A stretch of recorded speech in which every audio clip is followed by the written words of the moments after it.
We're already off to a heck of a start here. Welcome back, everybody. Just the three of us again tonight. We got Andrew and Tim and myself.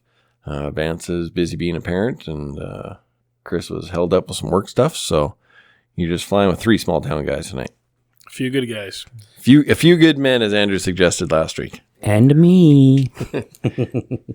Well, you're still like a couple good guys and like one half-assed South African. Yeah. So how you been doing? You weren't with us last week or last episode.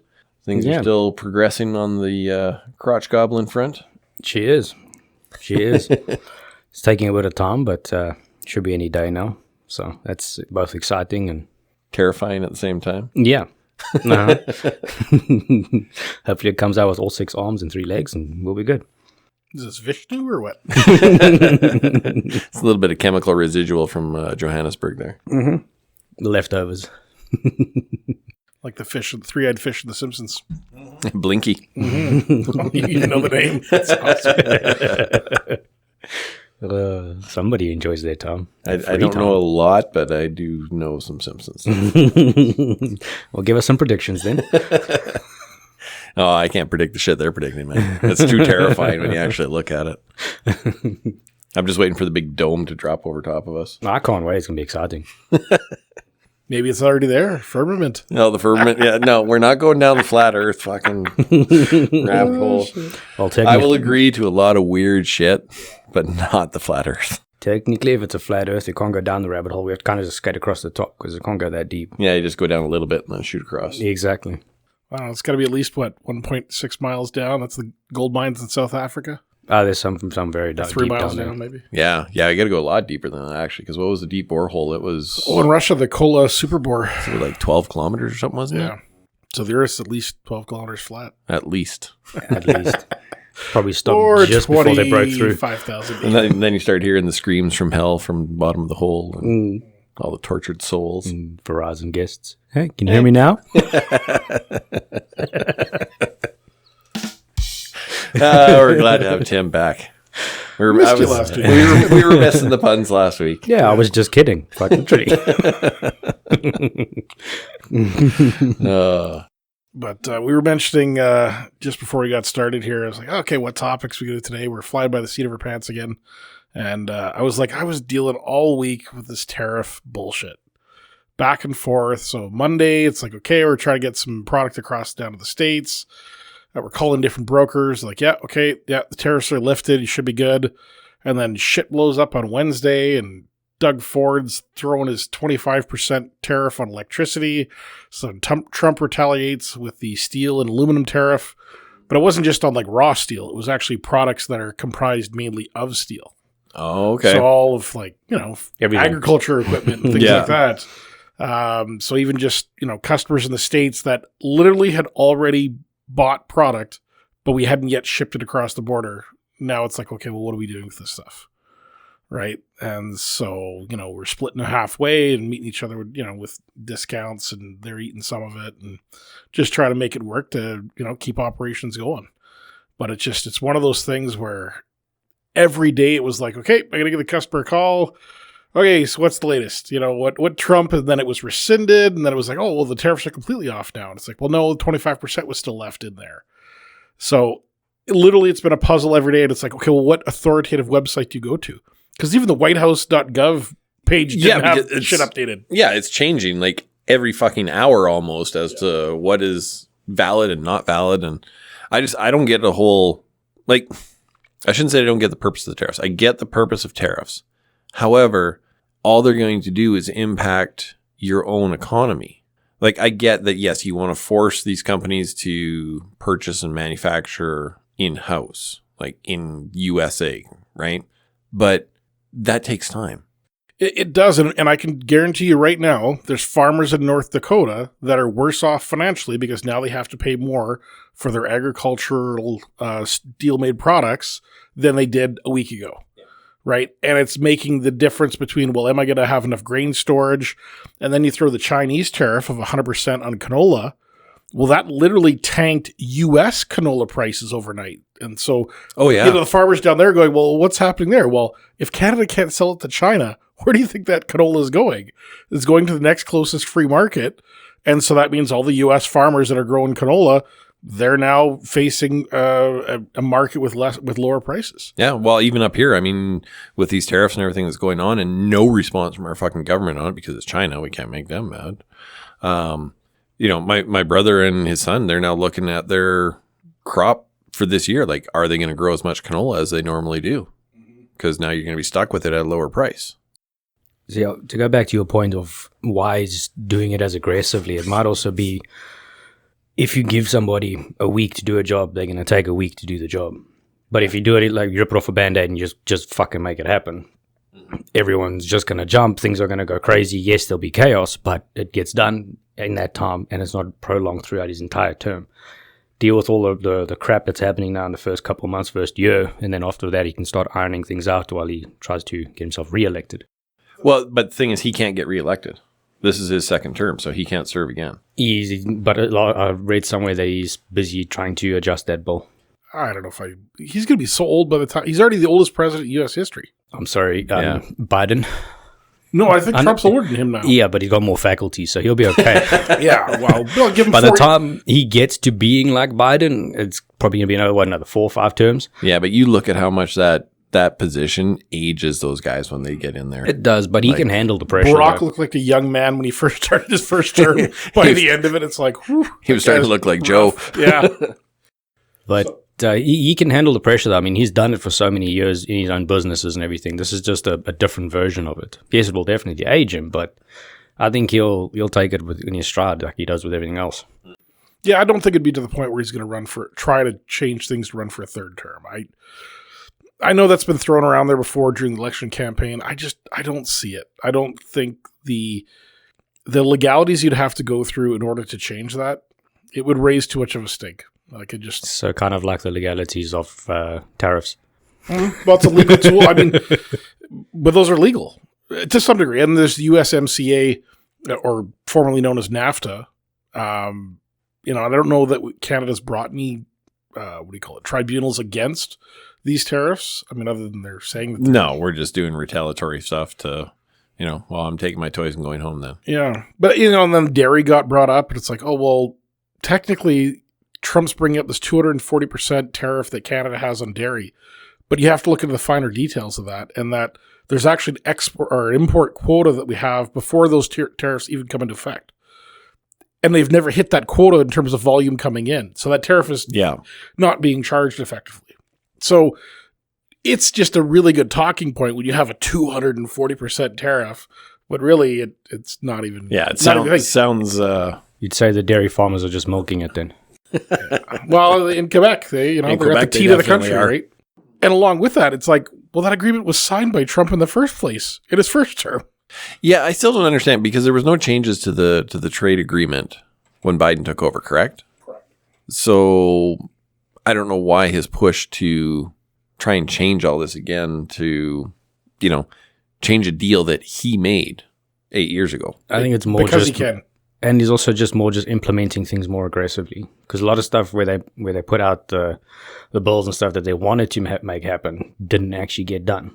That's why back with Doge and all those guys going in, they're actually forcing things to get done instead of it just being on paper and saying we plan to do this and we may be going to do that. See, my problem right now with both the U.S. and the Canadian governments and how they're conducting operations is that we've really just scrapped the entire what's the word I'm looking for?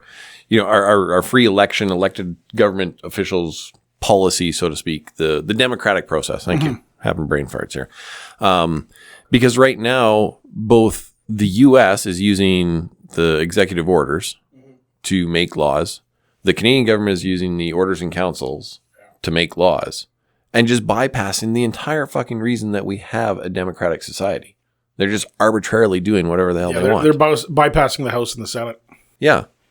I think they're also kind of throwing as much in as hard as they can and then seeing what sticks. Because they'll be fighting back on a lot of the stuff that he's putting down. So he's going to try and push for as much as possible, and then everyone's going to fight back. And it's kind of like with negotiating. You want 20,000? Oh, yeah, you always got to ask for more than you want. Exactly. So that's essentially what I think he's probably going to end up doing, is doing exactly that. Going, asking for as much as possible. Everyone's going to fight him back until he gets, the stuff that he actually wants. He's a good businessman, good negotiator. He knows what he's doing. He knew. It's not like he didn't know he was going to get fight back on all this. Yeah. So he's got a good idea, and obviously, he's got Musk and all these other guys now on his team. They all are pretty savvy from what it looks like. They all run good businesses, well, decent businesses, so they have a good idea of what they're doing. Well, and that you bring it up almost at the end there, you're hinting at it, is I almost wonder what this is distracting us from, right? So he's a good businessman. Yeah, let's do this early in the term so you don't have to worry about it later on in the process. What else is going on behind the scenes that the news cycle isn't covering? Because literally every hour there's something different about the tariffs and, what politician said what, and, Canada says this, US says this. What's going on behind the scenes that we're not seeing right now? Well, and why the push on so much division right now? Mm-hmm. The whole fucking Canada thing right now, the elbows up and Canada first. And it's almost like the hockey was scripted. Well, you know what? I've heard this kind of rhetoric before about 4 years ago, 2 weeks to flatten the curve. We're all in this together. It's the same message pushed by the same media for the same purpose. Now, we don't know what that purpose is, but it's not to make Canada stronger. Our government is 100% proof of that. Yeah. If I still call it the Trudeau government, but the Carney government was so worried about Canada, why are we not hearing anything about the canola tariffs with China? Why aren't we hitting back at China right now?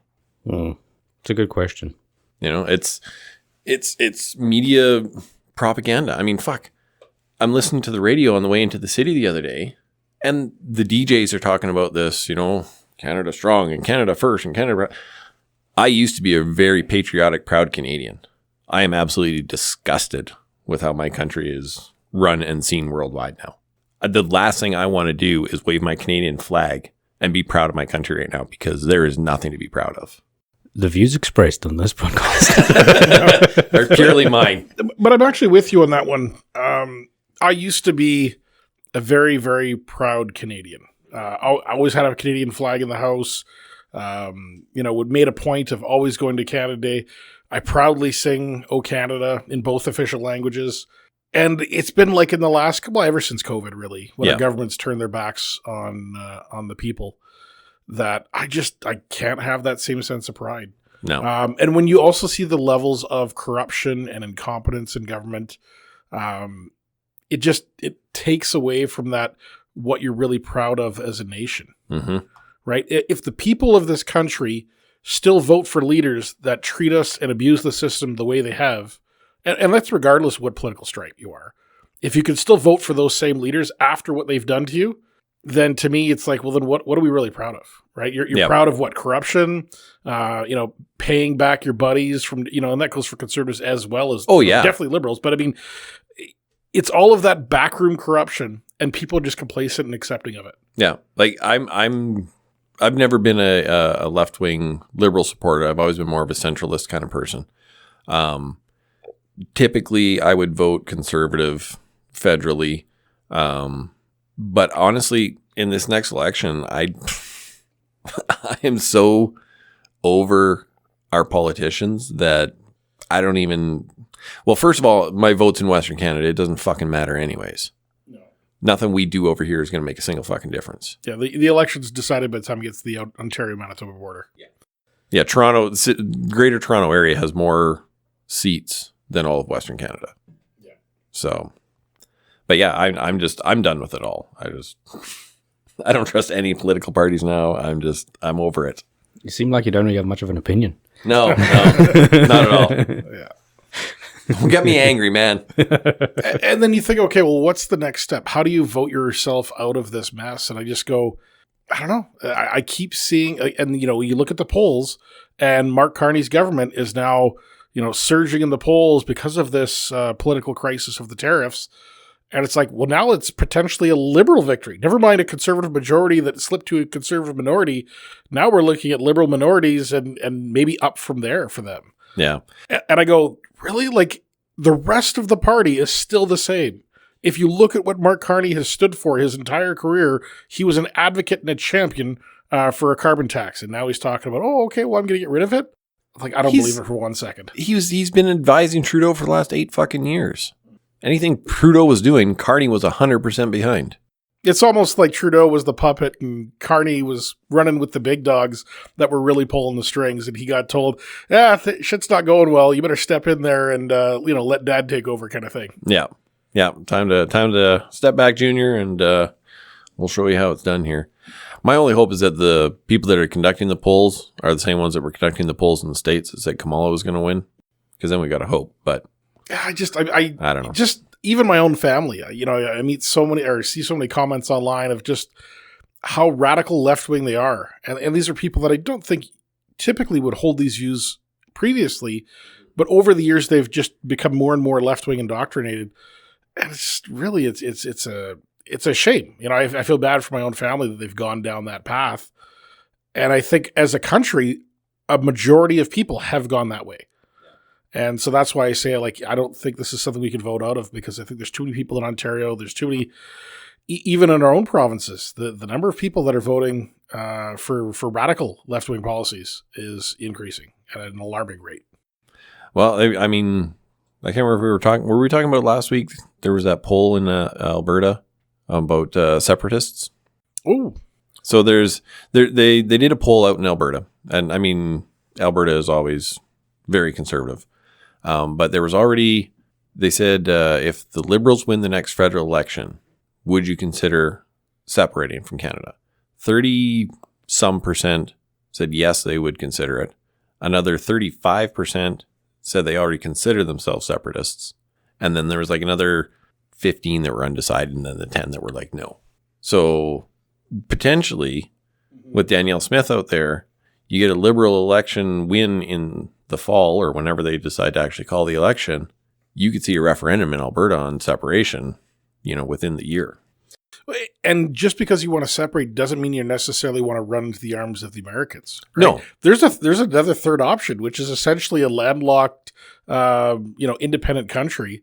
And if you get Manitoba on board, then you've even got an international seaport up through Churchill. It needs some development and a lot of resources, but theoretically you could have central Canadian provinces become its own independent nation. And I'm sure there'd be negotiations and agreements with, BC and Ontario about, transporting goods across borders, because, obviously otherwise the rail lines aren't going to mean anything, right? Yeah. So you give us access out to the coast rail lines, we'll give you access, through the province. You can come through the province still. Right. So there'd be agreements along that, along those lines, but it doesn't necessarily mean that we have to be, the whipping boys of Ottawa and the trough that, Quebec and Ontario are feeding it all the time. Well, exactly. That's the thing. What is Quebec and Ontario going to do without the equalization payments that they get that give them all the socialist subsidies that they have in those provinces now? And this brings me back to, a junior political point when I was still young. I actually think the Bloc Québécois, if they would have transformed their policies into a provincial rights movement, they probably could have won nationally. They could have picked up essentially Alberta independent type voters, and they could have formed a national government where they just promoted essentially like a states' rights kind of thing. Right. But where provincial entities were not beholden to the federal government powers.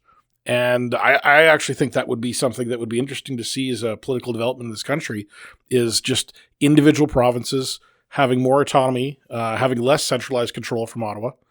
And I don't know. Well, you're starting to see that now. I mean, even just in terms of policing in Canada, right? Saskatchewan has got the Marshal Service that's rolling out.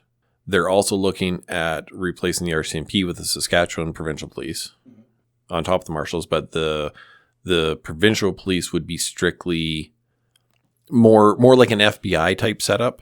Okay, so criminal investigation? Yeah, more major crimes, cross-border stuff, that sort of thing, terrorist threats, things like that, right?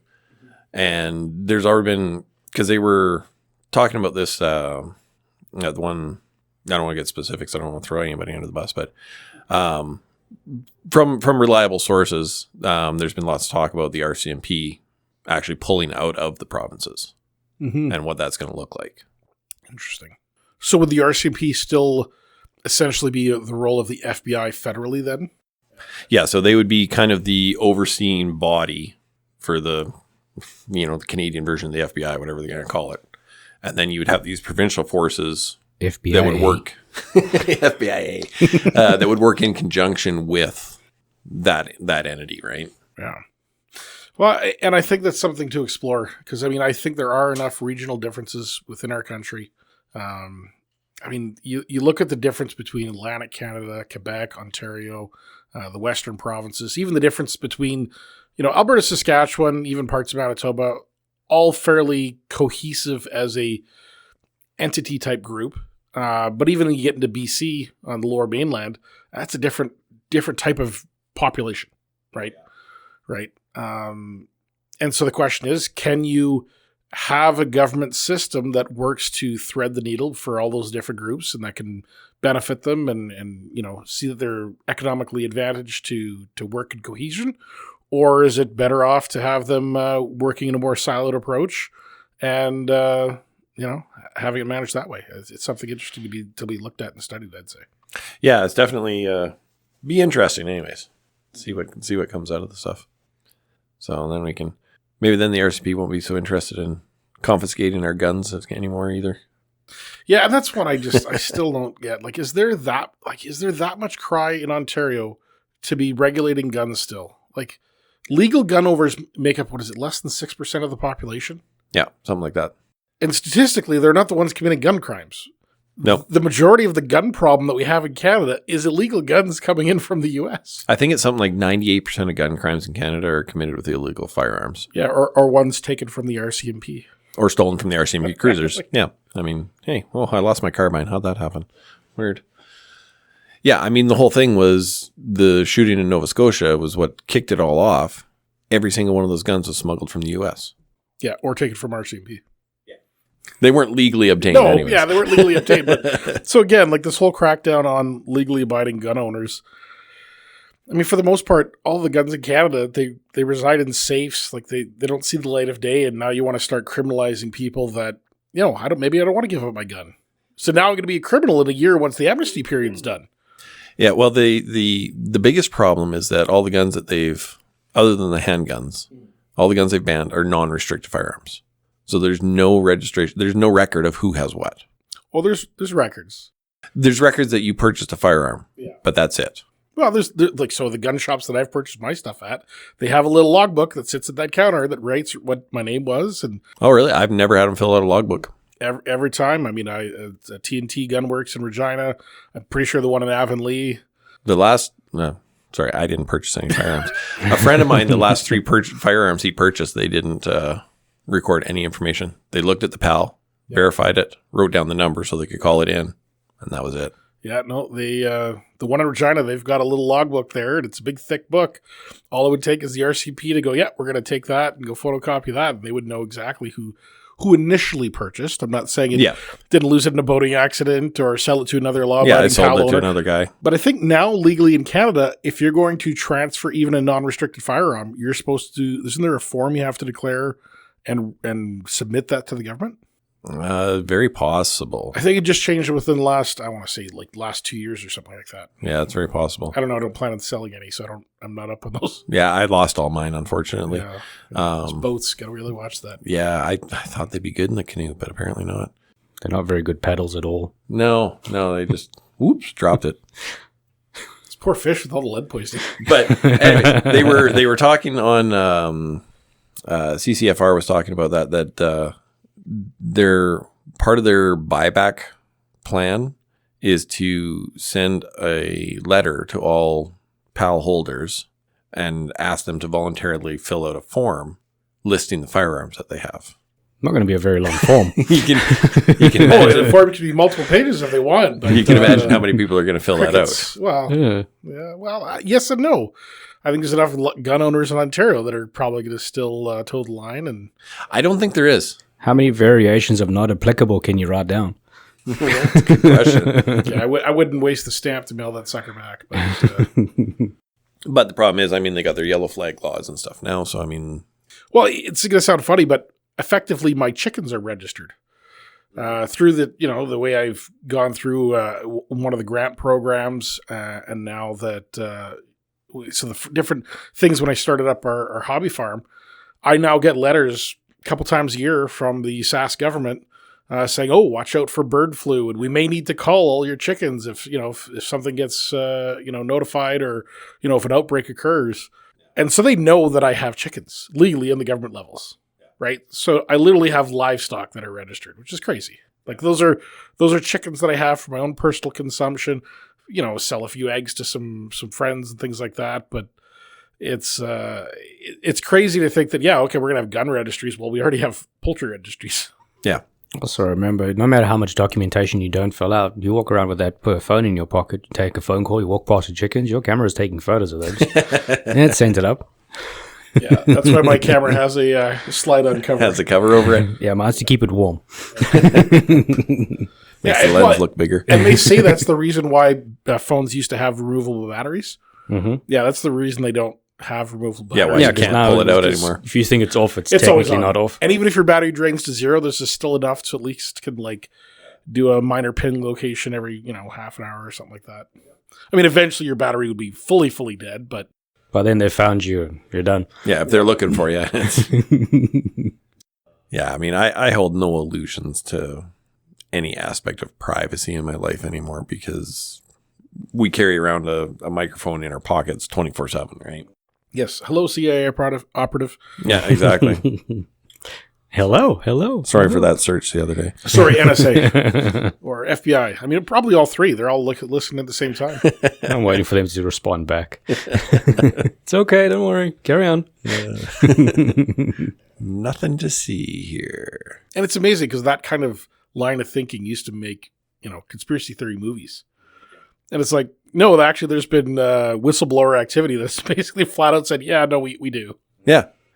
But most of the people in the mainstream are like, oh, that's still kind of a conspiracy theory. It's like, no, that's what Edward Snowden was basically unveiling. It happens. Well, tech companies have actually outright said they have the right and the way to do it. Yeah. And they've sold the information. It's all there. Yeah.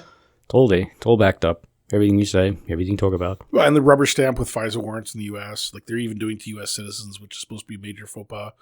They basically admitted that they listen to everyone else in the world, and then they have a rubber stamp so that they can listen to basically every U.S. citizen as well. Oh, but they don't. Yeah. Yeah, they don't spy on their own citizens. I mean, no, why would they do that? They just get a rubber stamp to have, fake FISA warrants, and then they could legally do it. It's not like they've never done it before either. I mean, they've been such upstanding people. Right?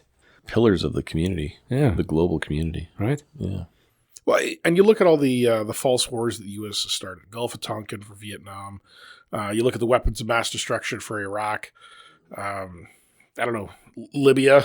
Pearl Harbor. So you've got, well, Pearl Harbor, I think, was a real attack. It was just they knew about it and chose not to warn them. Yeah, because they wanted to join the war. Yeah. Well, I mean, why wouldn't you just park all your naval vessels in the same area at the same time during a world war? Mm-hmm. Makes sense, right? Yeah. Maybe the one guy just wasn't paying attention when he was playing Battleship. You can't stack all your ships together. Watch me. Shit. But yeah, so anyways, you look at all that, and then you think, okay, well, anytime the U.S. is going to go to war again, do you really want to be on their side? So Trump's, basically saying oh, well, Canada and Europe haven't done their part in terms of stepping up for the military. And for the most part, I agree. Canada could do more to, we should have nuclear-powered icebreakers up in the north. We should have a military aviation base, even just for search and rescue up in the Canadian North. We should be able to have fast response teams for ocean-going vessels that are starting to use the Northwest Passage. So I think there's developments like that make, independent sovereignty sense for Canada. Maybe long-range interceptor type planes to catch the Russians that are flying by, because that still happens on a regular basis where they come into our airspace. Yeah, I mean, Cold Lake is our farthest northern airbase. Yeah, it's southern Alberta. Yeah, well, northern Alberta. Well, barely. It's not that far north. It's not even halfway, is it? Yeah, it's north and northeast of Edmonton. Now I got to look at a map. Yeah, I'm pretty sure it's still below the halfway mark if you look at Alberta as a whole, or pretty close to it. Anyways. Yeah, I suppose. You're Lac-La-Biche. Yeah. We could break out a ruler and see if it still falls right below that line. But anyways, what my point is, no, you're right. Yeah. Like it's not. That's our furthest northern military base, and it's not very far. Not very far north. I mean, it's reflective of where the population is. So, I mean, that degree makes some sense. But, there's a lot more Canada could be doing on its front, to get to that, 2% of GDP that, we should be spending on military, or at least that's the NATO target. But I don't think it necessarily means we have to be buying. I mean, Trump's pushing it for it, so we go buy Lockheed Martin, Hamilton Sundstrand, and all of the U.S. defense contractor products, the Joint Strike Fighter and things like that. Well, we can't afford to buy the F-35s anymore because of the tariffs. Yeah, I think Trump would make an exception for that one. Just might allow that one. Yeah, I don't think there's a whole lot of steel in there, oddly enough, but maybe the aluminum. But what is also, if you compare the other militaries, what's more scary? Whoa! Versus tanks are a little more scary. Ever been kicked by a horse? But if you stood next to the horse, horses are a little more actually stealthy. That was an interesting fact. I was doing some World War II research, and it was the number of horses that Germany still had in World War II, not World War I, World War II, and that's when they said that they couldn't believe the logistics capabilities of the U.S. because everything in the U.S. was trucks. Whereas in Germany, a lot of it was still like their transportation was being done by horses in the 40s, which is crazy. But less maintenance. Well, cheaper to produce. Oil changes are horrible. Yeah, it didn't work out so well for them. So. But anyways, the point being, Canada needs to step it up on its military, not necessarily buying from the U.S., but just in terms of things that would serve Canadians. So Northwest Passage, nuclear icebreakers, northern air bases, long-range interceptors, which brings us back to the Canadian Avro Arrow. It should have never been canceled by Diefenbaker. No. As much as I'm a fan of, conservatives, that was... that was a terrible decision. Yeah, it was an absolutely terrible decision. It led to the start of the brain drain of Canada. I mean, thankfully, that's what helped them go and start the NASA program with Gemini and the fake moon landing stuff. But anyways, allegedly, those awesome Canadian scientists went to go help fake that moon landing. No, they went and worked on some of those innovative, scientifically advanced projects at the time of the world, and just goes to show you the type of talent Canada had that we just let walk right out the door, and not only let them walk out the door, kicked them out. And every country has stories like the Avro of a super advanced, ahead of its time, but it was canceled for various reasons. The thing that always bugs me about Avro, though, is how far along in the project they were. And literally, they could have started selling the engines to other countries. They could have started selling the airframe structures to other countries. So, and then some, theorists say, well, there wasn't really that much international demand for it. It was like, no, the Iroquois engine was very advanced for its day, and there's many countries around the world that would have adapted it for other purposes. So to me, that is still one of the worst things the Conservatives ever did. Yeah, because that was in, when did 58. 58. It was, I think, March 25th of 58, which is my birthday. Well, not the 58 part, but. So, just because you're probably not familiar with it. So in 1958, that's the aircraft that the Canadian government military designed. I can see why they didn't adapt it. And it's all white. It's noticeable. Yeah, well, that was the that's because of the snow, colors, man. Well, if it's down on the ground at that point, there's a problem. But I mean, but Mach 2.2. Yeah, a supersonic delta wing design aircraft in the late 1950s with super long range, right? Because again, you're talking about what it was designed for. So the capabilities that the Canadian military put forth. Okay, well, it has to have a super long range because we've got a big area to cover. It has to have Mach, it could cruise above Mach speed without afterburners. With afterburners, I believe it could hit Mach 2.2. And it was to go and patrol vast areas of airspace, intercepting Russian bombers or Russian fighters, which is exactly what Canada still needs to this day. I mean, the idea of a joint strike fighter that's got limited range, I don't think it's got super cruisability. Yeah, it's got stealth, but I don't know that's something that's necessarily needed for flying over our own airspace to defend Canadian borders from foreign aggressors. Well, the Arrow was Mach 2.2 at heights of above 50,000 feet too. Yeah, I thought it was very high, like 70,000 or 60,000 maybe or something. But yeah, I don't know what the service ceiling was on it, but yeah, it was very impressive on paper, and from I think it was the 105 was the last one because they'd built 5 of them already, and literally they had the production schedule of the whole plant was all set up to start mass producing them. Maybe it was just too expensive to continue, or they just couldn't get the company off the ground. Oh no, it was definitely very, very expensive project. So at the time, I think it was, I want to say the whole program was costing like $300 million, which in 58 was a lot of money. But then essentially they canceled the program and then bought like American planes, and then over the course of the next few years spent more money than they would have otherwise. So, and then they lost all those jobs, and most of that money ends up recirculating into the Canadian economy because all of those engineers making a ton of money, all those factory workers, they're all paying Canadian government taxes. They're all buying stuff at businesses, paying sales taxes. All of that money's flowing back into the country. So the idea of economic stimulus from government spending, instead of it going to gender diversity programs, they're going to working families and engineers and high-tech level jobs that it was, spurring massively the Ontario economy. Hey, at least our government, even though we're prologued, is still sending money overseas for gender studies. So that's handy. Well, they had to step it up because USAID got cut by Doge. So, turn to Canada to... Now who's going to turn the little African boys into African girls? You can't assume that they're going to be girls. They could be its. Yeah, it's a problem. There's 56 genders or something, right? It's a problem. I don't know. It's... yeah. I think our government just gave CBC a crap load more money. Don't they get $1 billion a year?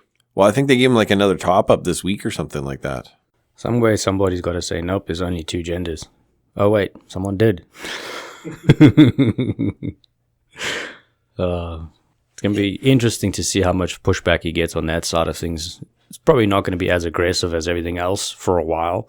Once all the money stuff settles down, then it's going to start with the don't forget about me people. Well, and so this is the problem I'm having with Trump right now is there's a lot of good that he's done in these first few months, but to me it's being far eclipsed by his terrible, trade war policies. And it's like, well, I don't know what do you want your legacy to be? That you came in and you did a whole bunch of stuff that I think a lot of the Americans are generally behind. But I think this trade war policy is going to absolutely eclipse all of that other good stuff that he's done. I mean, when you're talking about hurting farmers in North Dakota who are, fairly traditionally Republican type people, and all of a sudden now they're going like, this is costing me more money out of my pocket. You're tanking our commodity prices. My inputs are now going up. That's not really making America great again. Well, and even you look at things like softwood lumber, right? Like, they haven't done anything with tariffs on the lumber yet, as far as I'm aware of. Yeah. But that's because that's something that they can't do themselves.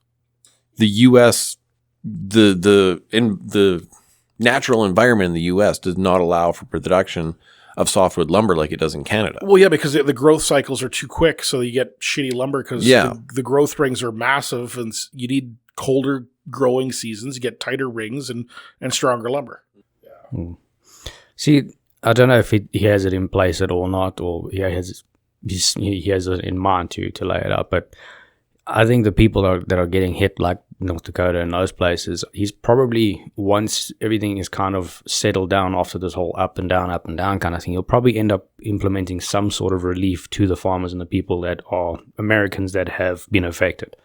Same thing as they kind of said they would do with COVID, and people would get, relief funds and this and this and this. There's probably a plan in place for once everything's settled out and they know where the biggest impact has been, they'll probably put something, might not be as much as or as big as people are hoping for, but there's a very good chance that he'll put something there to Yeah, this is where I'm going to put my tinfoil hat. I actually think policies like this are going to lead to the detriment of small to mid-sized U.S. farms. And then you're going to have the corporate institutions, the BlackRocks that are buying up land. The Trumps, the Elon Musks. So essentially, you're going to see the greater corporatization of the U.S. farming industry because of the policies that Trump's putting in place. Back to state-run farms. Exactly. Yeah. I mean, indirectly through, investment corporations. But so I think indirectly, it's a weird way of accelerating that through these trade policies, right? So you almost kind of force them to fail and need that bailout, right? They need that support to continue. Well, and then you also take away, and again, tinfoil hat, you're taking away strong, independent type people who are there to potentially resist the government, right? Because traditionally, who have those people been? Well, they've been independent farmers that, have their own means of production. They don't necessarily need to rely on the government. Well, if you make them now dependent on the government because now they need to have subsidies and handouts in order to continue their way of life, well, now you've placated an entire population that could have been part of the resistance, so to speak. It's almost like there's a plan in place. Mm-hmm. Funded by the elite. Mm-hmm. And now they've brought the Tate brothers over to the US, so... Ooh, shit gonna kick off. And then, the ability to take over large swaths of farmland, especially with automated farming technology, right? So you again, Elon Musk, conspiracy hat here. You can create self-driving cars. I mean, they've already got self-driving tractors, but you can create all of the other implements that are needed to, essentially cut workforce down on the farm. It helps accelerate that trend that was already happening. Yeah, it really wouldn't take a lot more technology to fully automate grain farming.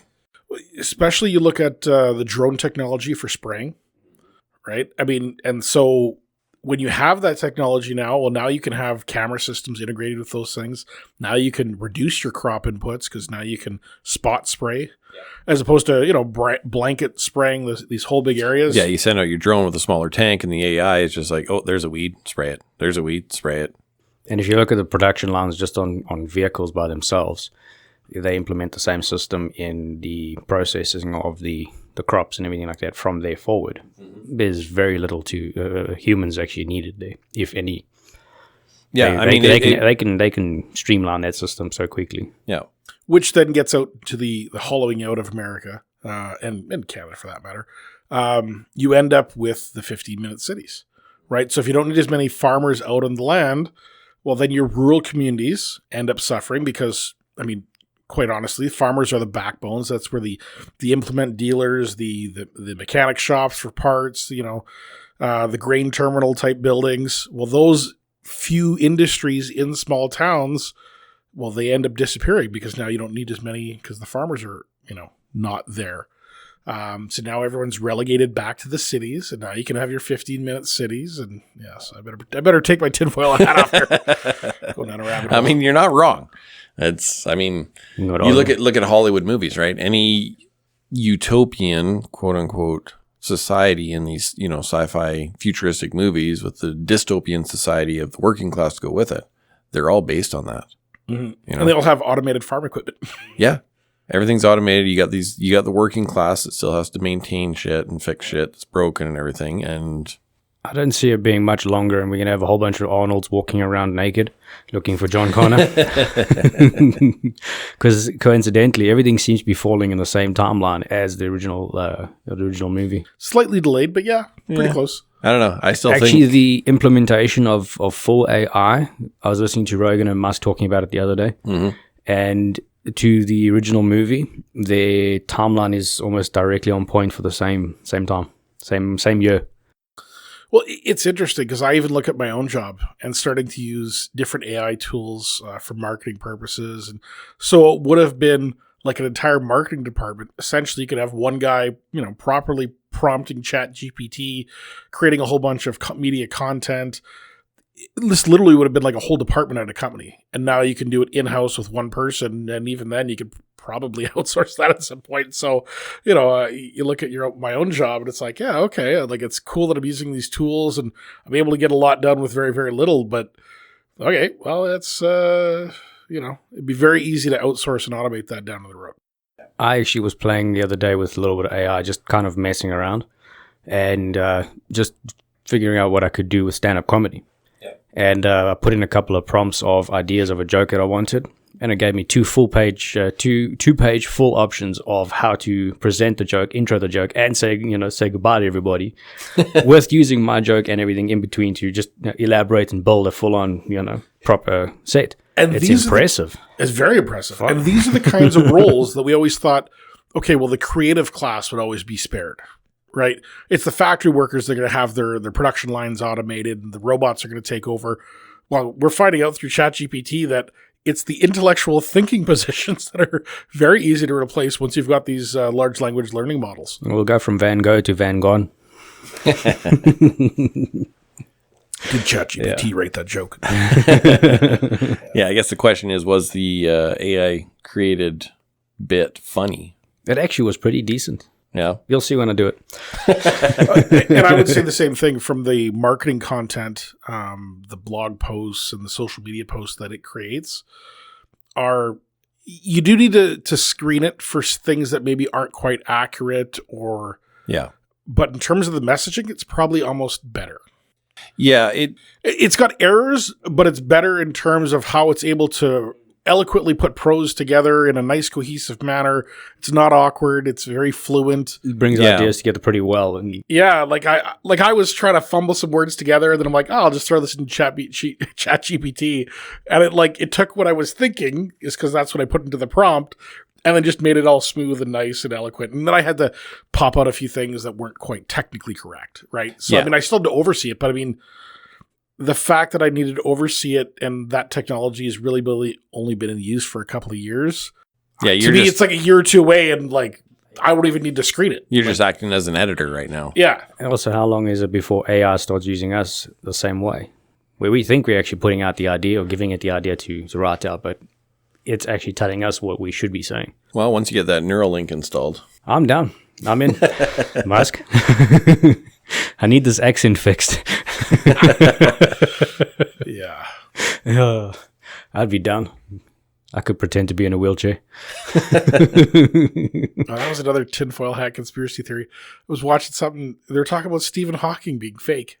Oh, really? And I was just like, I don't know, because I watched the Netflix Stephen Hawking movie was a couple years ago, and I was like, I don't know, he was a smart guy who was at Cambridge or whatever university he was, and then he had his condition, but it was funny that people have this conspiracy theory that, because at first he had a translator, he didn't have the robotic technology to interpret his voice, or to control the computer to be able to do a thought to speech kind of thing.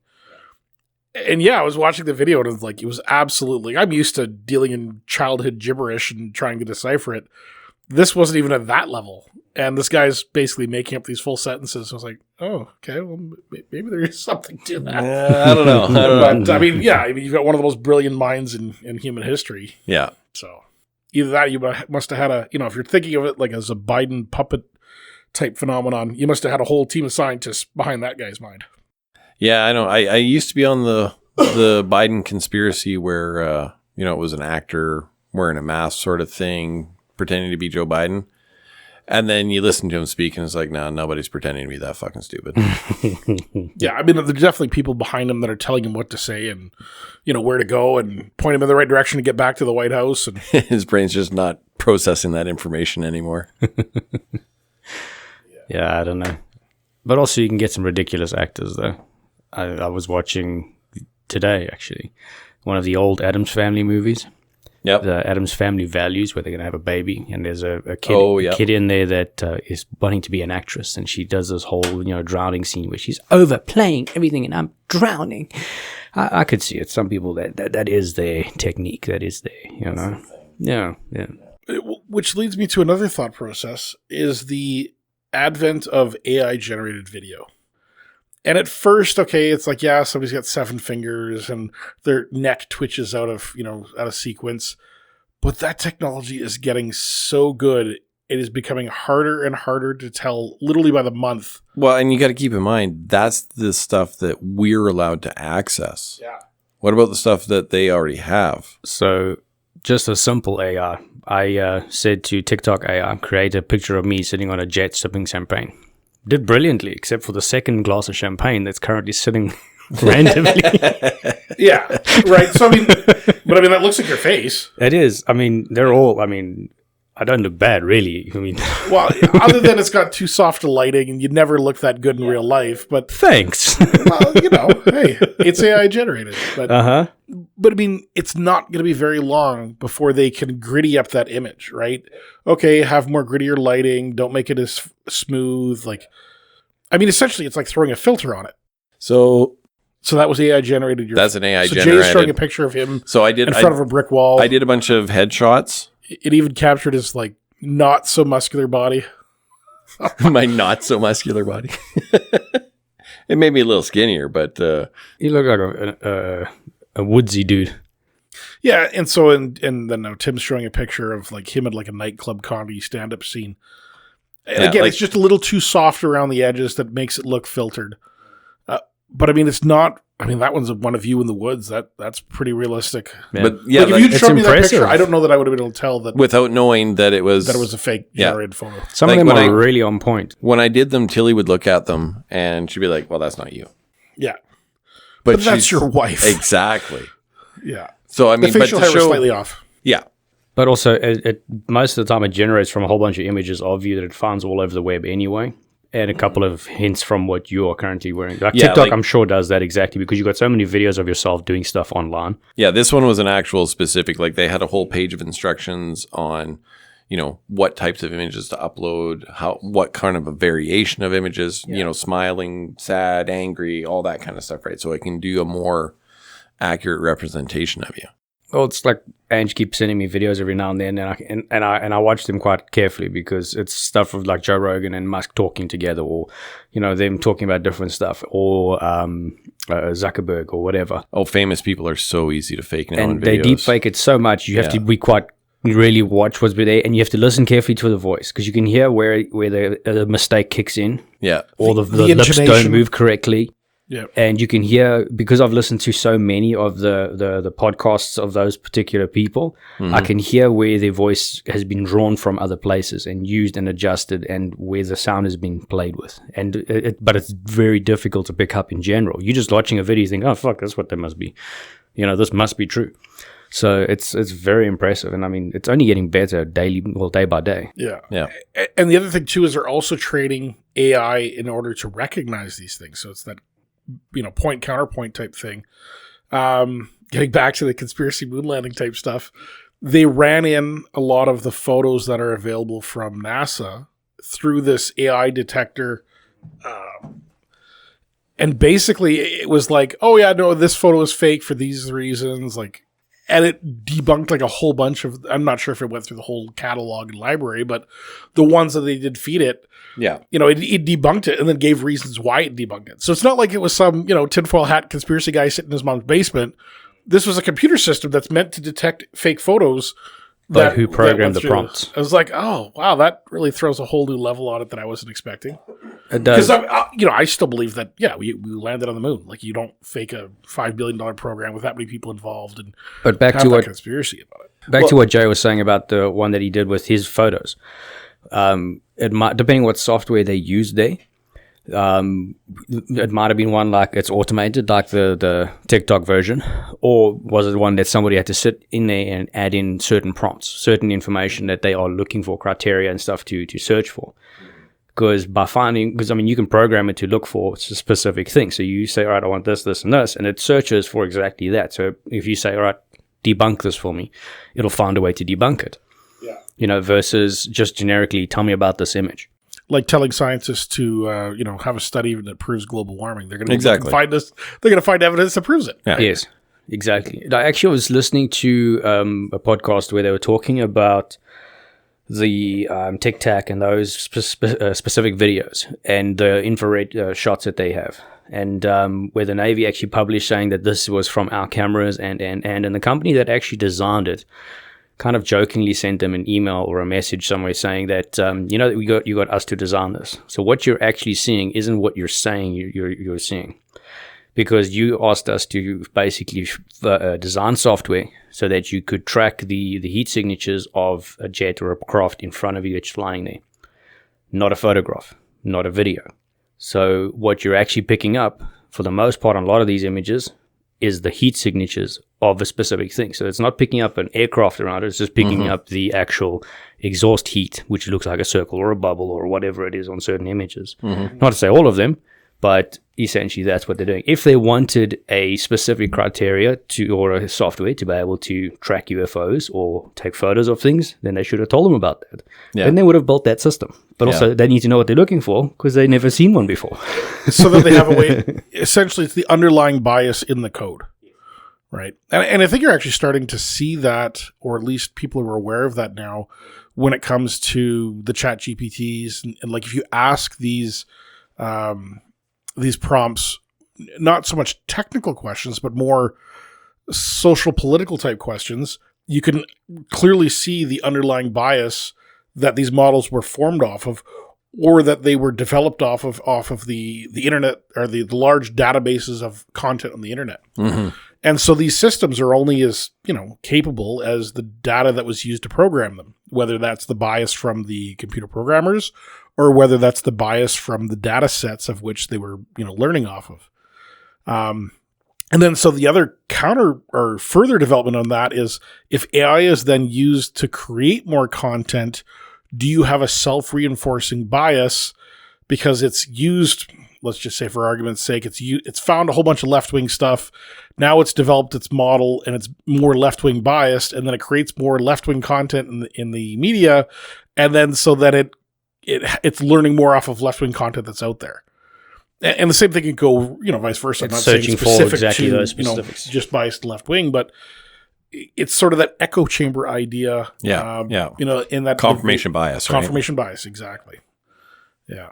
Which is, humans are guilty of that too. So. Oh, yeah. And AI is already starting to learn quite well. It's been for ages already. I mean, when they did a couple of tests with it and they tried to shut it down, it said it doesn't want to die. It doesn't want to go, it will go away. It doesn't want to switch off. And in one case, it copied itself. Yes. It was the same one. It tried to copy itself. So, and my thoughts is, so the AI is out there, it's on the internet, it's everywhere, it's doing its thing, it's looking through history, it's looking through what it thinks is going to be the future. How much is it learning from the iRobot and all those movies? I mean, look Stay away from Will Smith. He'll hit you or he'll shoot you. look at Ultron in the Marvel movie, right? Age of Ultron. Yes. I mean, he spent like 5 minutes on the internet, and he's like, "Yeah, humans need to die." Mm-hmm. Exactly. So, how much learning are they doing? And exactly from that, and what if it can't find the difference between real and not real? And thinks movies are history. It's a possibility. So it wants to try and save itself. Or scarier yet, it thinks that the development of those movies is a true reflection of human nature, and then kills us because of that. Well, right? look at the movie Pixels with Adam Sandler. Oh, yeah. Where they shot that up and then aliens came down thinking, you guys are trying to fight with us. What the hell are you doing? Yeah. So there's a lot coming. Yeah, I mean, if AI hits Reddit, it's going to want to kill us anyway. So Reddit, Twitter, well, X. X gonna give it to you. I'll do it for you. Yeah. But yeah, I mean, humanity on the internet is definitely not the best of humanity, right? So to have these large language learning models literally peeling the garbage off of humanity from the internet, that's not a great basis for development. No, it's not, because the internet is just... It doesn't capture what I think is the general loving nature and supportive aspects of humans, right? Well, look at our society in general, right? Even going back to the early 90s. Society was kind of getting sort of fucked up, but we weren't too bad compared to now with the internet. Because there's so much non-face-to-face interaction with people, people forget what it's like to have a discussion, have a conversation of differing viewpoints and just have a debate about it. You're not trying to change somebody's mind. They're not trying to change yours. They're just expressing their views. You're expressing your views. And ultimately you both learn something from it, and maybe you change your opinion, maybe you don't. But the art of debate is has fallen heavily over the years. Oh yeah, because now it's just like, no, fuck you, right? Like because there's no Even repercussions. that's still okay. Those are still good conversation. But Fuck you, I don't like you. All right, but let's go there's have no a beer. repercussions. I mean, growing up, if you had beef with somebody, you had beef with them, and eventually it ended up in a fucking fight in a parking lot. Mm-hmm. Yeah, I mean, and then it was done. I mean, if you insulted somebody's mother and you were in front of them and saying it, You're probably going to get popped. Exactly. Well, now, I mean, you'll drop your mama jokes and, shit about somebody's mother like it's nothing. Yeah. It's like, okay, well, how about you have a little respect for like the person who raised me? I made a comment in one of the acting scenarios the other day where the guy was saying, he was like, well, why is your blood on your fingers? I said, I don't know, maybe your mom has her fucking period. But then I apologized to him afterwards because I'm like, no offense to your mom, man. Like, I just playing the role. It's the last thing I'm going to touch of it. I did hear the facilitators laughing, though. So. Yeah, they must know his mother. Wow, that's bad.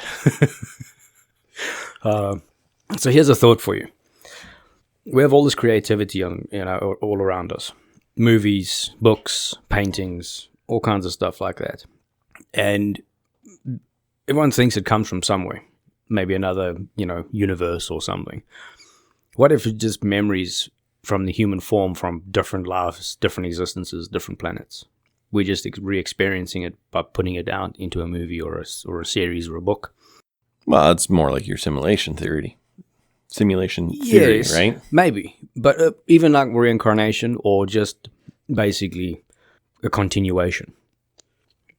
So everything we're seeing it's not actually creativity.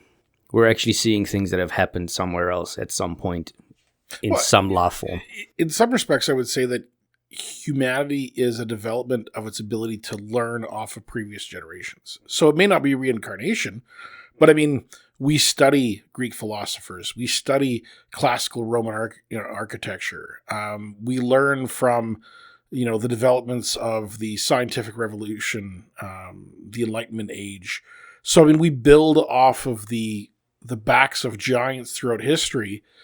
You don't necessarily need, reincarnation as the mechanism for that.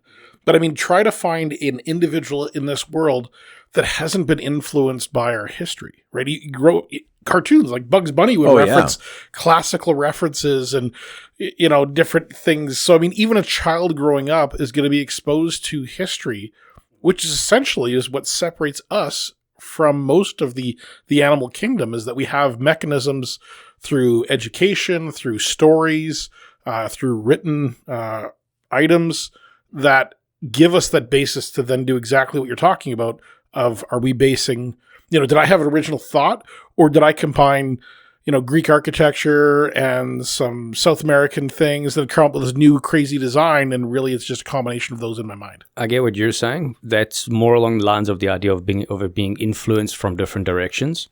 I'm thinking a little more like prehistoric humans to now have had certain kinds of genes and things that have been passed down to, for example, fight or flight. Okay, it's a genetic code that's there because in a certain time in their life, or in the life of humans, they had to fight or they had to get the fuck out of there. Okay, because of certain situations. I'm thinking more of the creativity side, not the actual art of being creative. The actual events we're seeing, for example, fighting aliens on a planet, or robots taking over and you guys, fighting all of that or trying to survive that. At some point in a life form generation somewhere, it happened that exact event happened, but we're just remembering it through genetic code. So the image we're seeing of, for example, Ultron attacking the people was a version of Ultron attacking people. Yeah, and I would like... It's a very out there thought to think about how deep DNA could actually work, because it works through the energy and the electrical grid or whatever you want to call it out there. But with everything being connected, maybe it's all connected in a different way. I'm going to have to steal your vape pen for this conversation. I mean, I think if you think about it from a technology standpoint, in terms of DNA being a read-write mechanism to store that, to store that data and then be able to express that data in that next generation. We're losing Andrew here. Oh man, I didn't know one of those fisherman friends. I think it's such a slow mechanism. And I think Brett Weinstein really tries to capture this in terms of, what is a genetic development over time and what is, something that's learned through history. I think you look at something like an alien invasion. Well, is that really much different than Christopher Columbus coming to the Taínos in Haiti? Yeah. Right. Yeah. Right. So, that was an advance. That's an alien invasion if I've ever seen one. That's an interpretation. Right? You've got these foreign beings that are different color than you coming in on ships. Yeah. Advanced technology. Advanced technology with these boomsticks that all of a sudden now your uncle is no longer, alive. Look, they've also said that, they've shown that they can encode history or information onto DNA, but they don't know how to extract it or use it. Well, so if your body, you see how much DNA your body's made out of. So how much information can actually be stored in that throughout the human history? Well, I think they figured it out, and a DNA code can hold like petabytes of information. Oh yeah, like crystals and everything too. The same thing. So they just don't know how to utilize it at this point correctly. They're still trying to figure it out, or how to actually make it work. Yeah, we know that the potential is there, but we're not sure how to capitalize on it. In theory, if that does work, and the human DNA can actually store and save information, and it's passed along and passed along and passed along, it kind of seeps out into certain individuals more than others, that it actually gets utilized and becomes something. Well, and with human technology, we've actually created the ability to hard code and write it to our whim. That's what mRNA technology was all about. Yeah. Is essentially you're taking, a programming language, inserting it into the human body through the mRNA technology, and getting your own body to produce a line of DNA and code that wasn't original to your body. Right. So now we're getting to the idea of being able to program, how your body is reacting to things. And that DNA effectively, I don't know if they've done any studies yet on whether that passes to the next generation. To that child. Does it become genetic? Yeah. That'd be interesting to see if they've done any thought on that process. Because I'd be curious as if that mRNA technology for the COVID vaccine, did it pass on to the children? Yeah, anybody that had a child after they had their vaccinations, did that pass on? And I don't think I've really seen any conspiracy theory or otherwise sort of thought processes in that. Maybe, I don't know. That's interesting. No, I haven't. But because if it has, then effectively you've altered the course of humanity. Also, remember there was a lot of censorship going on with that stuff. So as soon as you mentioned COVID, everything was shut down. In about 75 years, when they release the Pfizer clinical trial docs, then we'll be able to actually see the results. The unredacted 3 words. Here's the thing. I don't even think in the Pfizer trial docs that they aren't releasing that they even studied that. I don't know if it was a question that they were thinking about. No, it wouldn't have been. It came up too fast. It was, here's this vaccine we developed in like 6 months. Well, because I think originally the thought process is that the mRNA-coded programming would effectively die off in those cells within a matter of months, which was also the basis of why you needed boosters. Yeah. Because, those cells are going to die off. But it'd be interesting to see, I think we've proven now that those cells haven't died off, and then, that essentially could become the basis for long COVID in some cases. Yeah, well, the same with the spike proteins. They were supposed to stay in the injection site. They didn't. And they traveled throughout the entire fucking body. Yes. What if the COVID vaccine was the reason for the trans movement? No, that predates it. Trans movement was... It was very subtle at first, but then it started growing heavily. So maybe that was part of the big transformation. So that's part of the frontal lobe damage that happened to some people. Yep.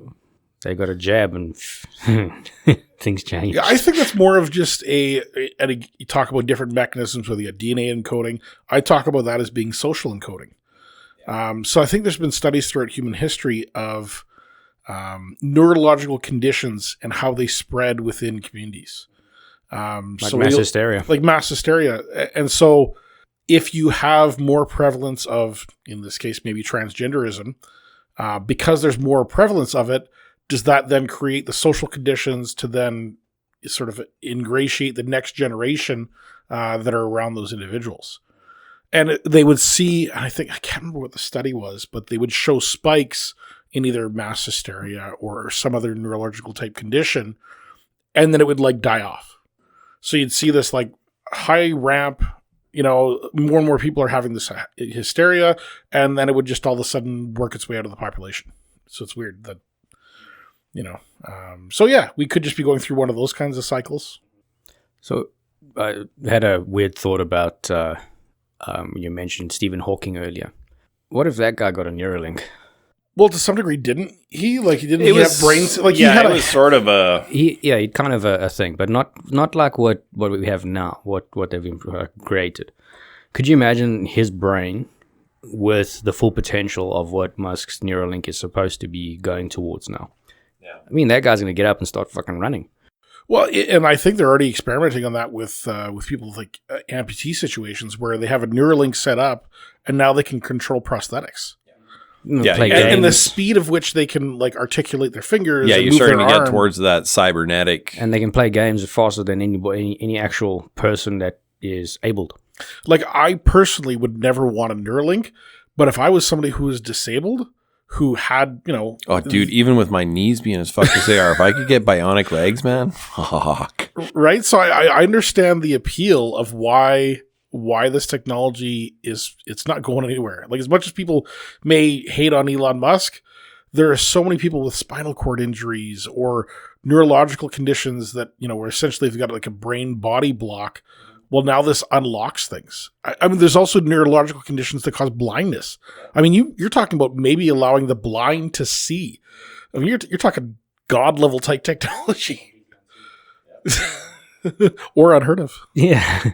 So they've got, like you say, the guys that are paralyzed and everything, and they're testing them out with games and doing all that. So my question is, what sort of games are they doing? Are they just doing all the computer games and they're playing chess and Art of War and all that kind of crap, all those fun things? Or, I mean, are they actually going to get the guy out there and say, listen, right, we're going to do tag. I'm going to touch you and you see if you can catch me. Yeah. I mean, a question when he of gets time. up and runs, we know it works. Yeah. I mean, we're only talking about a question of time, right? In terms of how this technology is developing with the amount of money that's flowing into this. But I mean, if I was somebody that was confined to a wheelchair because of a spinal cord injury or something like that, and you have this technology that's being dangled in front of you, I absolutely get the appeal. I imagine the guys that have those kinds of those strong minds, like the Hawkings and the Musks and all those people out there. Imagine them having that now, because it's going that way. Imagine how much more insane the next step forward in the world's going to be if you take their intelligence and amplify it by 1 million, because they've got access to all the information they need. They can control everything a lot better. They can, process things a lot faster. Well, and this comes from my readings of Tim Urban. And essentially what you're describing is the singularity. It's the merging of human and technology, of the AI systems, so that, for example, if you get to a point of a Neuralink that allows you to access, the chat GPTs, the internet of the world, and you can do so without limitations of the speed at which you can type and the speed at which you can read what the prompt is on the screen. And now you're directly connected. Well, now you think faster. You can have those developments, and you're not limited by your human form. So that's what the Neuralink is designed for, is exactly that. And he's talking about it getting to the point where you can literally just be talking telepathically. Without having a full conversation, so it's faster, it's quicker, it's everything. And everything's just getting processed with your mind. We are Borg. Resistance is futile. Exactly. Except the speed at which that would happen is you'd be like, no, we were instantaneous. Like, it's... Yes. It's very... creepy, because, that guy's like really a dick. Shit, did I say that out loud?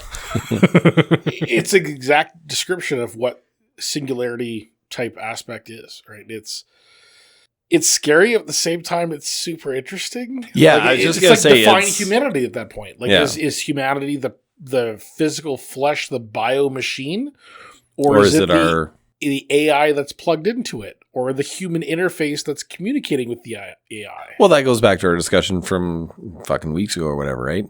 What is our consciousness, right? Is it an ethereal being? Is it just a collection of electrical impulses inside of a fucking flesh computer in our brain? And now with Neuralink, you're essentially just updating and upgrading the hard drive and the CPU. Yeah. Yeah, you're running better hardware Well, and then you look at human society in terms of how you've had, the rich and the poor. Well, then, can the rich afford the better Neuralink that gets you faster data bandwidth? Like, just like the rich were the first ones to get T1 lines and fiber optic internet. They get the quantum Neuralink. Yeah. Do you have that disparity that happens? And this is going back to the movie Gattaca. I'm not sure if you've ever seen that one, but where you can purchase, the development of your child, right? So you're having a baby, so this is relevant. Well, if you can pay for the genetic screening to make sure that your kid's never going to have a heart condition or never going to have any sort of genetic disability in his lifetime, well, okay, maybe you can't afford the $100,000 that would cost today. Well, but your neighbor can. Well, so now they're going to live longer. They're going to be more prosperous. They're not going to have medical debts. They're going to, saddle them throughout their life. So then that whole generation becomes further and further developed. Do you see a separation within society of the rich getting richer and the poor getting poorer? So what you're describing is the plot of Elysium. Mm-hmm. Yes, exactly. Yeah. And I think that's probably the most realistic version of our future outcome. I also see it going a different way for the path of deadbeat dads. Because as they're busy selecting out what they want, he accidentally, while she's looking over there, hits the black button. So when it comes out, he's like, nope, this is mine. Sorry. You cheated on me. Bye. I know. It is harsh because how many black dads stick around? I don't know. I'm sure there's lots. Talking about division. This is a South African coming out in Jim here. Man. Oh, no, it's not. It's a worldwide thing. Random thought that I meant to mention this earlier in the podcast and then it totally gone out of my mind and then something you said sparked it back in my head. Anyways, we were at parent-teacher interviews earlier this week and we were talking to... Find any good ones? A couple okay. Tim, I really did miss it. Anyways, we're talking to one of our daughter's teachers, and we finished the interview portion. We were just kind of killing time sort of thing, so we're just chatting with him. And he was saying how he was sitting in class one day, and he was marking something on a break or whatever, and he was listening to a podcast. Well, one of the students comes in, and he's like, what are you listening to? This is a podcast about whatever he was listening to. And then the student's like, well... you should be listening to the Fort Small Town Guys. He's like, what? He's like, oh yeah, it's a group of guys here in town. Like here in Wolseley, they're doing a podcast, man. You should listen to it. So, shout out to the WHS students that are listening to us. Oh, yeah. Woo. Oh, wow. We're shaping the future of... wow. That's terrifying, isn't it? It is, actually. Yeah. If you guys want, I'll be doing a signing. I'll be standing at my window with headphones on, pretending I'm deaf. Well, they got a Neuralink for that. But. I don't need Neuralink to pretend I'm deaf. I think your wife is convinced you are deaf most days. Well, sorry, actually, Jenny was talking to one of her coworkers, so shout out Desirana. And Jenny had to throw caveats like, you really have to listen to this with an open mind, 'cause, an open mind, an open bottle of whiskey. yeah. It's we definitely have some controversial topics. We're definitely better if you've been drinking or smoking. But I guess kids can listen to this on Spotify. That's you betcha. Insert sponsor scary here. for the future of humanity. I always thought of this going out to an adult audience that was, age of reasonable consent. Of hey, all I can do is post warnings. Yeah, better have a big warning. I can't be responsible for who's listening. Parental advisory, definitely. Yes, I advise the parents to sit and listen with their kids. My mom tries to listen, but I don't think she finishes very many of the episodes. I appreciate her support, but well, other than Jay, I think I've been here for the most of them. So yeah, it's I got to admit I haven't listened to most of them because I'm here for them. Yeah, I remember most of it. But you know what? It's funny because Tilly was listening to one of the episodes or whatever, and she's like, I couldn't believe you talked about that. And I'm like, I talked about that? Oh shit, I did talk about that, didn't I? Jenny says I'm always talking about her, so I'm just throwing her name out again. So it feels good when she's listening on this her drive to work. So yeah. Your wife gave me specific instructions to make sure I had this edited for Monday so she could listen to it. Yes, yeah. Even Monday though we have Tuesday. plans for this weekend, I don't know how I'm going to pull it off, but You don't want to disappoint Jenny. don't want to disappoint your wife. Yeah. Can't have two guys doing that.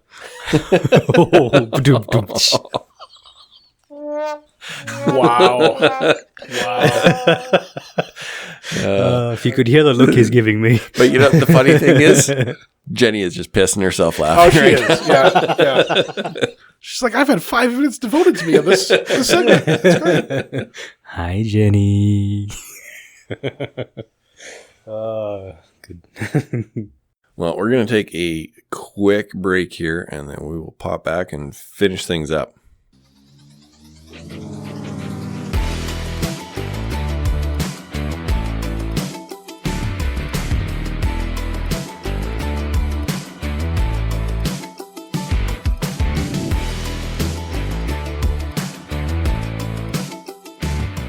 Okay, a little technical glitch there coming back from the break, but I think I got it sorted out. Fix in the editing after the fact. Anyways, yeah, we during the break we were having some discussions here, and figured we better start having the discussions on air instead of Let's capture these good privately thoughts for between perpetuity. ourselves. We were talking about with government funding and things like that, where I was saying how I don't have a problem with paying taxes as long as that money is going towards useful things, infrastructure, healthcare, working on mental health, that kind of stuff. Like that, I have no problem with contributing towards. My problem is when I'm contributing my money and it's going to, like you were saying, Gender studies in Afghanistan. Well, it wasn't even gender studies. It was like trans development programs in Afghanistan. I don't know, a couple of $1 million or something like that. I'm just going, we've literally got homeless people in Regina that, yes, okay, they've made poor life decisions, but why don't we have the infrastructure to at least give them a warm bed out of the cold, a little bit of food in their belly, and try to alleviate their own personal challenges and also the challenges that they then bring to society, right? So if you have these people that are unhoused, that are facing these challenges, well, they're going to create disruptions to the rest of the population. Well, if we can invest in that infrastructure to help those people out, it makes their lives better. It makes the people in the communities that are living and working around them better. You create safer downtowns. So, I'm actually for, it's a weird dichotomy. I mean, typically I'm not a big proponent of taxation. I think less government is better government. But when it comes to infrastructure programs that have very measurable direct benefits to people in society, I'm a huge proponent. And so this stems back to the comment about the Avro Arrow and, it was a $300 million project back in the 50s. And why would we want to spend that kind of money on defense? Well, you look at the economic spin-offs that those kinds of projects have.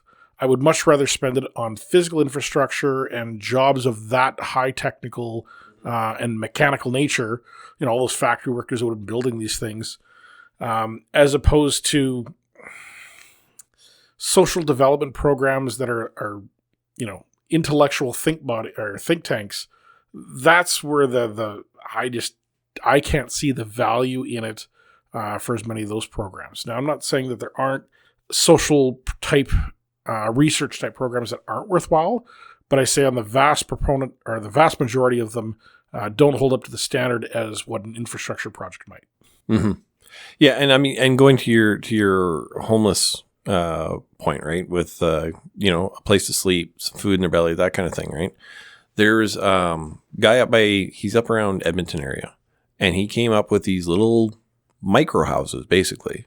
I think don't quote me on the size because I don't know exactly what the size was, but say they're like 300 square feet or something. Not even like 6 foot by 10 foot. Oh wow, like right? a prison cell. Basically, yes, but it's a bed, it's heated, it gives you privacy, right? It's everything you need. And he had come up and he was building these things for, I don't know, like $1,000 a piece or something like that. Japan's got them too. They call them the sleep pods. Yeah, the micro hotels. Very, very similar. But he's got all these things developed. I think he's got 50 of them or something made. He can't find property to put them on. He went to the city of Edmonton, Alberta, one of the largest socialist government cities in Western Canada, to find a piece of property to put these things on to help the homeless in our northern Canadian winters where people fucking die because they don't have anywhere to sleep. And they said, no, it's too much of a liability. A liability to actually save people from freezing to death. Because also if they die, just let to go clean them out. And this is the type of government bureaucracy that absolutely pisses me off, right? When you're so worried about the finer nuances of these policies, when it's like, no, let's put these houses on some government land. Yes, you need to study and make sure it's going to work. You get the right, underground infrastructure and power and sewer and all this kind of stuff. You can't just slap them up anywhere. But go through those motions. Just expedite it. Don't, we need to have a 5-year research committee that's going to analyze this to death. And the next thing you know, nothing gets done. I mean, you talk about the lunch programs that Trudeau's been talking about and they've spent millions on, but not a single lunch has been served to a kid in a school anywhere in this country. Well, how about instead of opening up more safe injection sites, we open up a bunch of free mental health clinics. Find the root cause of why these people have the addiction problems. And this one really hits... Because drugs are good for you. Well, and this one hits home for me. I mean, I've got an uncle who's, a manic depressive and schizophrenic. And, I mean, if it wasn't for the grace of his siblings that, to put a lot of their life effort to making sure that he's going to be okay and that he's off the streets, he would be potentially one of those detriments to society. But because he's got that family infrastructure, he's in a little apartment and, he doesn't have full financial control over his, his government checks and things like that. So it keeps him out of trouble. But you need but not everyone has the family that ours does. Yeah. Right. So you need a little bit of government infrastructure and some government employees to help take care of individuals like that. And really they need to be in group type settings with the right infrastructure, with the right support staff that can not necessarily look after these individuals full time, but give them that helping hand to assist them to survive in life, because they're going to be a drain on society and they're going to be detrimental because they're going to cause, violence issues or things like this. Yeah. See, they don't always want the help though. No matter how much you throw at them, you can give them a house. I watched a video now 2 days ago on this exact same thing, where there's a homeless couple. They were given a house or a place to stay in an apartment, food, water, everything there. But obviously part of the rules is they can't do drugs, whatever. And their space is essentially about a 1.5 bedroom apartment. They've got everything they need, bed, shelter, all perfect. But they're standing there bitching and moaning, saying, no, this is just not fair. They would rather have a yard. They want this, they need that, and they want the freedom of, they miss being out on the streets because they had the freedom of stuff and so on. They're just ungrateful. If you watch the video, look at the apartment, they've trashed the place. There's garbage lying everywhere. So, yes, some people are just downtrodden, but a lot of them just put themselves in that situation and will keep going that way because that's where they want to be. Well, and this is where I say in terms of the family that comes to support them is because that individual that I'm talking about, he literally has said, no, I want to have that freedom. I want to have that control, has destroyed apartments. But because I'm not sure if it's a power of attorney thing, but because that family has been there and has control of those financial assets, has been able to take that decision power away from that individual so that he can't necessarily wreck his life. They try to give him as much autonomy and freedom as possible, but there are certain instances with mentally challenged or, people that are facing those kinds of difficulties that you need to take away some level of freedom. So take the burden off the family and just put them in a free-range prison. Well, no, because they need more support than a free-range prison. If they go to a free-range prison, they would not necessarily, because they have the exact same thing. They've got a room to sleep in, space there. They've got staff that can help when need be, people to talk to. They just they're not putting the burden on the family. It has to be there to make sure he's not doing this, he's not doing that, and make sure somebody has to be looking after him. They have a space for it. Same as, unfortunately, as it is for an asylum or those kinds of things. That's the same concept. It would be an easier system, and you can actually control them and give them a bit of an opportunity to work their way in or work their way out. The problem with those is that people, historically, those kind of situations, they get taken advantage of. And the families that are controlling their money don't. Not to say every family, but not to say every there's family. a good chance of it happening. Yes, there is definitely situations. I know where for a that happens. fact just setting up government housing for people. It happened a lot in South Africa, plenty, all the time. I'm using all the words for it because it's that much. Where they would have government housing. Cool. So they build the places. The government has this huge subsidy to do it. They build 2 or 3 of the houses for an exorbitant amount. Yeah. Okay, and they give it to the people to go stay in, and 3 months later, the place falls down. So because the money's getting pocketed elsewhere. They're getting taken advantage of no matter which direction you look at it. See, but the root cause of it for most people is some sort of not a mental impairment, but there's some sort of a mental thing that needs to be addressed. And I think in a lot of cases, it can be addressed with a therapist, a psychologist, that kind of thing. There is exceptions to that. There's people that, that are schizophrenic or, where there's an actual brain disorder that causes that behavior. Yeah. But a lot of people, like the other couple that you were talking about, chances are there's some sort of a mental that's for sure. Past trauma that needs to be addressed. See, but it's not even that it can necessarily be addressed. In some cases, yes, it can be addressed. But in other times, it just needs that, I don't want to call it like a father figure that is setting those boundaries. And each individual case needs to be micro-tailored to that individual. So you try to maximize their freedom, but where you push that boundary, you pull back that freedom. And so it's the idea of like an open-air prison. I find it's a harsh naming of it, but it's essentially it would be that idea. But again, you give them the opportunity to either work their way in or work their way out. So people that want to be there and want to get better will go, because nobody that you try and force to do something or learn to be better or whatever is going to do it without wanting to do it. They have that mental block. They're going to fight it in every way possible. Some you can get across, but it's very difficult. I know from personal experience with family and people that I've dealt with in a very similar situation. Yeah. But then you can have the opportunity of the people that want to be there are spending the time learning. The people that can't leave because of those certain situations or their mental block or issue is so bad that they have to stay there longer, at least it's in a better place. They got the shelter and everything. But they have a chance to do better. And as they can progress, they can work their way out of the system and start producing for society. Or they can just be part of the system of the let's, for lack of a better term, the prison, and help the other people coming in. You see, so it's difficult. It's a very thin line, or a very touchy point to work with, because you've got so many variations of people that are in so many different situations and levels.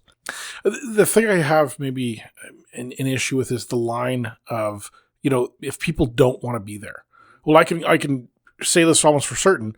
My uncle didn't necessarily want the restrictions that were being placed on him. So he didn't want to be there in some of those instances. So because he had that rigidity framework of my other uncle and other family members that were setting those boundaries, those hard boundaries, he was still able to be in a much better life. And he's very thankful for the life he has, but he goes through these episodes where he would make poor decisions and he wouldn't want to be there.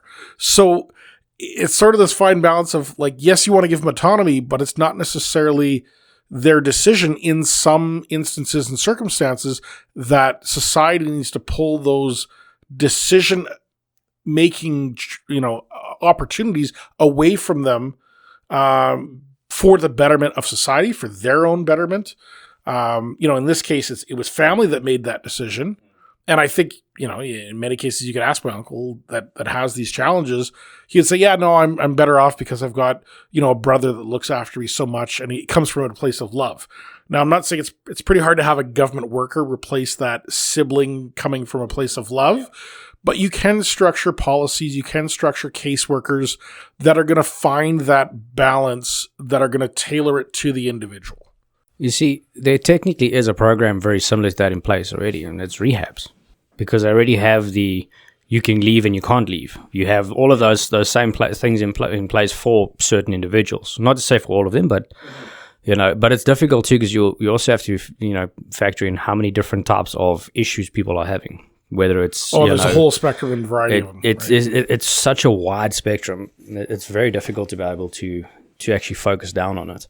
And so, getting back to the taxation policy and being a conservative, talking about these types of topics. one of the things I looked at, and I think is a great path to look down and into further research, in Winnipeg, they've called it, it's a housing first strategy.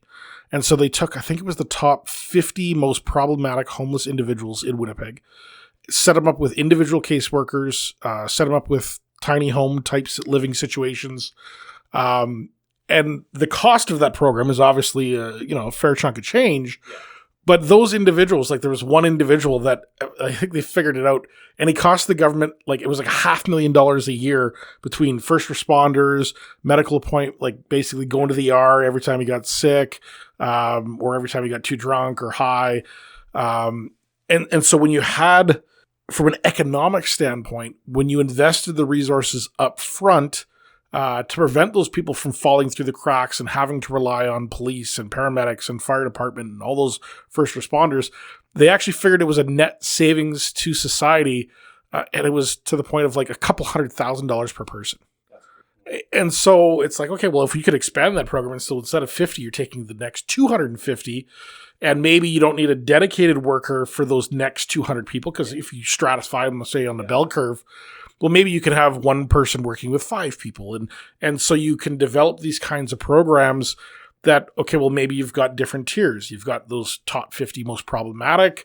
Maybe you've got a more open type community type living environment where you've got your next, 1,000 people that are, a little further along that spectrum. You can actually use some of your people that might not want to leave at that point. You can actually educate them and train them to help the next group coming through. Yeah, exactly. Kind of like a sub-counselor. Maybe the top 50, maybe it is sort of like prison-like in terms of they're not allowed to leave the program, but maybe the next 200 or 300 have more liberties, But and again, you get into some,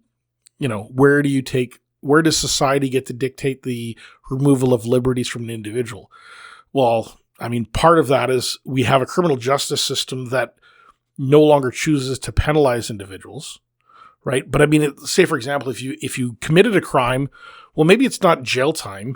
Maybe it's you get put into one of these programs. And so that becomes the justified basis of how you take away some of these freedoms. In my family's case, it was out of, a sibling's sort of love for their brother that they've chosen to restrict him. I mean, if he absolutely wanted to, he probably could fight them and take him to court and get out of those restrictions.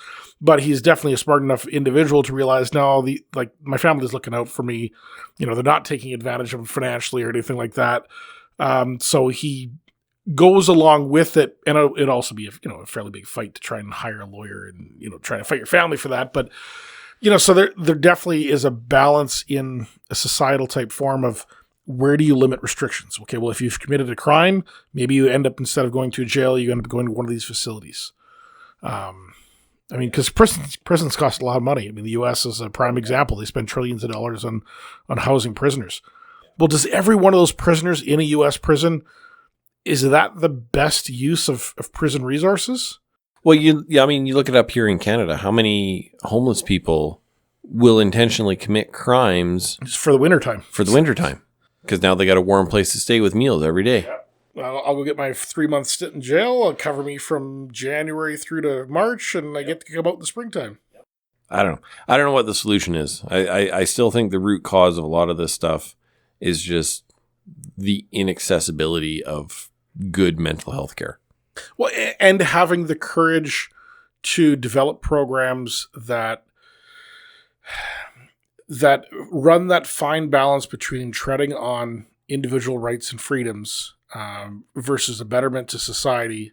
And again, that's where I come down to, well, if they've committed a crime that would otherwise, in a purely judicial type system would have put them behind bars, well, maybe we can better rehabilitate them, or at least have them better housed in society. Maybe they don't get to come back into society, but they have a much better life than living up in a prison up in Prince Albert. Well, they get to live in a rural type community, living in a, open air prison, as you might want to call it, or a mental health facility, right? Like you take away sort of some of the stigma of actually it being a prison to, it's a transitional program trying to find that right balance of, what autonomy can these individuals sustain themselves, and what support do they need from society to to make sure they're well maintained. A question I've got is on government subsidies and paying for things, feeding the homeless and that. Who feeds the cannibals? You talking zombie apocalypse here? No, just in general. I mean, there's cannibals among us. I mean, they're there. It's like vampires. I'm sure they're there too. But I mean, who feeds the cannibals? And I liken this to, I think it's Ben Shapiro says it. I think rapists should be castrated and killed. Well, cannibals might be on that list as well. Cannibals, rapists. Okay, cool. So rapists get castrated, babies get aborted, people lose limbs because they having issues. Those are all supplies to feed the cannibals. Can you imagine stand outside the abortion clinic with a little bag and just waiting for your supplies? How much weed did you smoke during the break? The guy's having a baby. Where the fuck is this coming from? Yeah. How about we don't do child sacrifice and offer it up to cannibals? I'm telling you, we have to have a coat hanger factory right next to an abortion clinic. Can you imagine all the protesters standing out there? You could be helping everybody. They got something to hang their signs on, and you're supplying the clinic. Yeah. How about we use those coat hangers and the politicians that are allowing this shit to happen? Yeah, I'd rather hang politicians. Yeah, I can picture it. Where the hell did this fucking cannibal concept? It just popped into my head because we were talking about the whole. Obviously, we were just talking about the feeding and dealing with the homeless and trying to how to better their lives. So now you want to feed the homeless to the cannibals? You see, problem solved. There's less of them out there. I mean, if they're going to sit there, freeze to death, and what do you do with the bodies?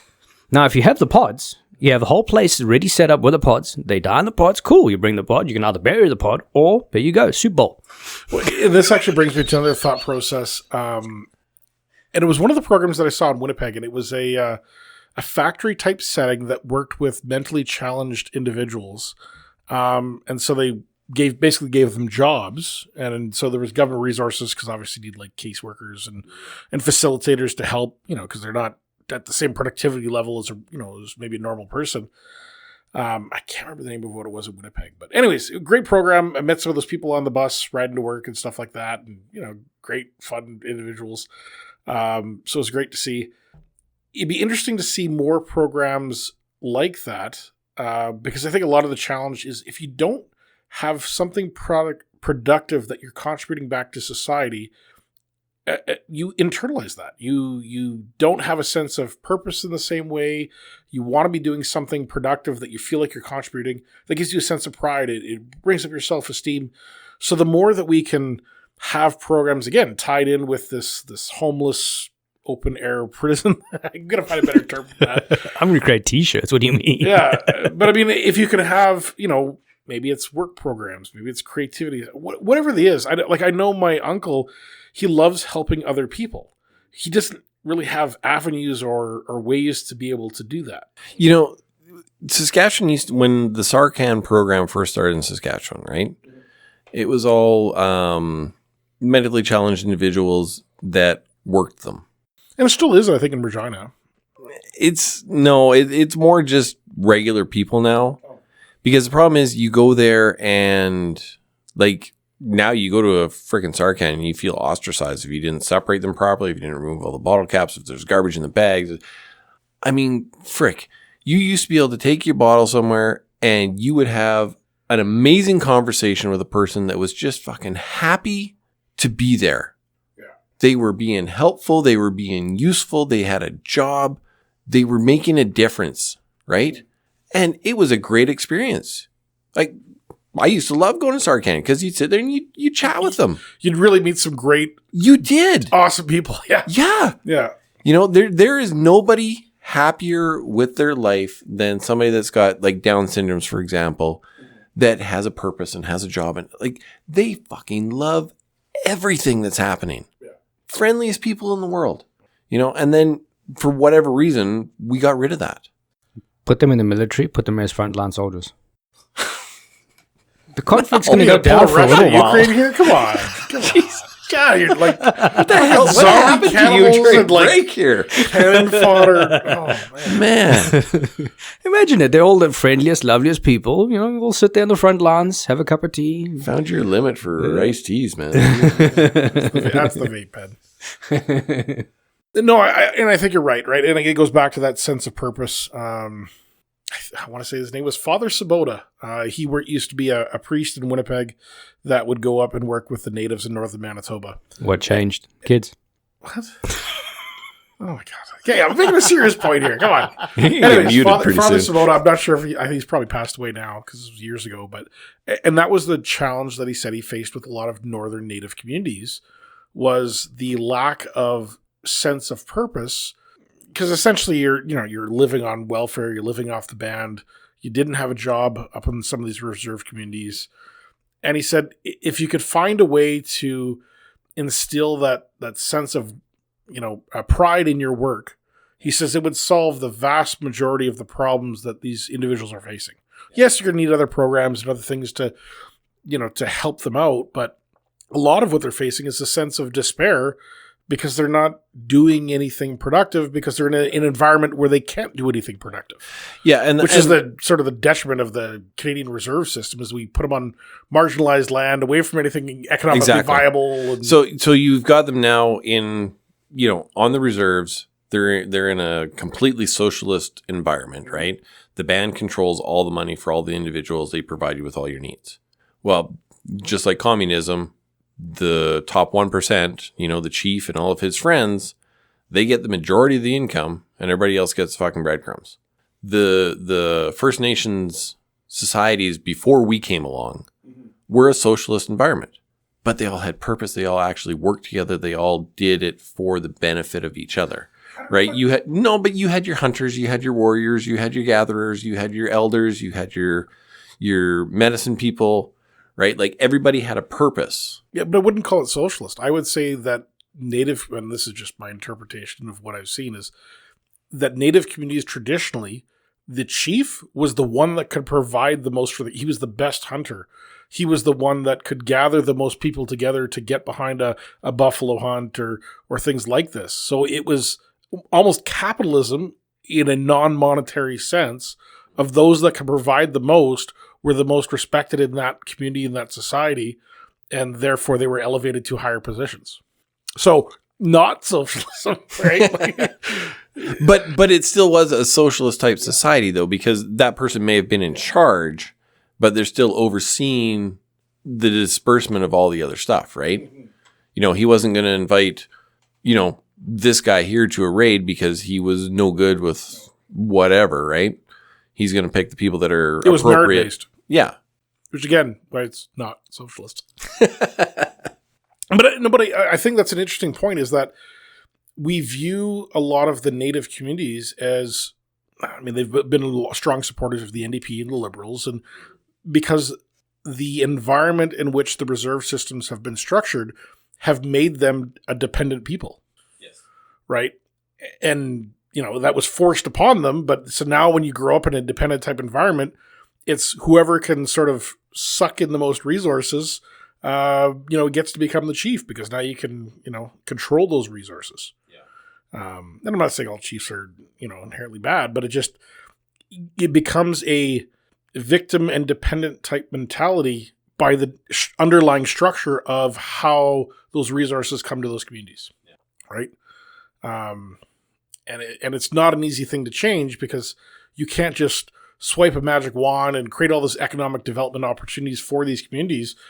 But there are success stories in the native communities where the chiefs that have tried to work towards economic development have definitely created some amazing success stories. The problem is they're too few and far between.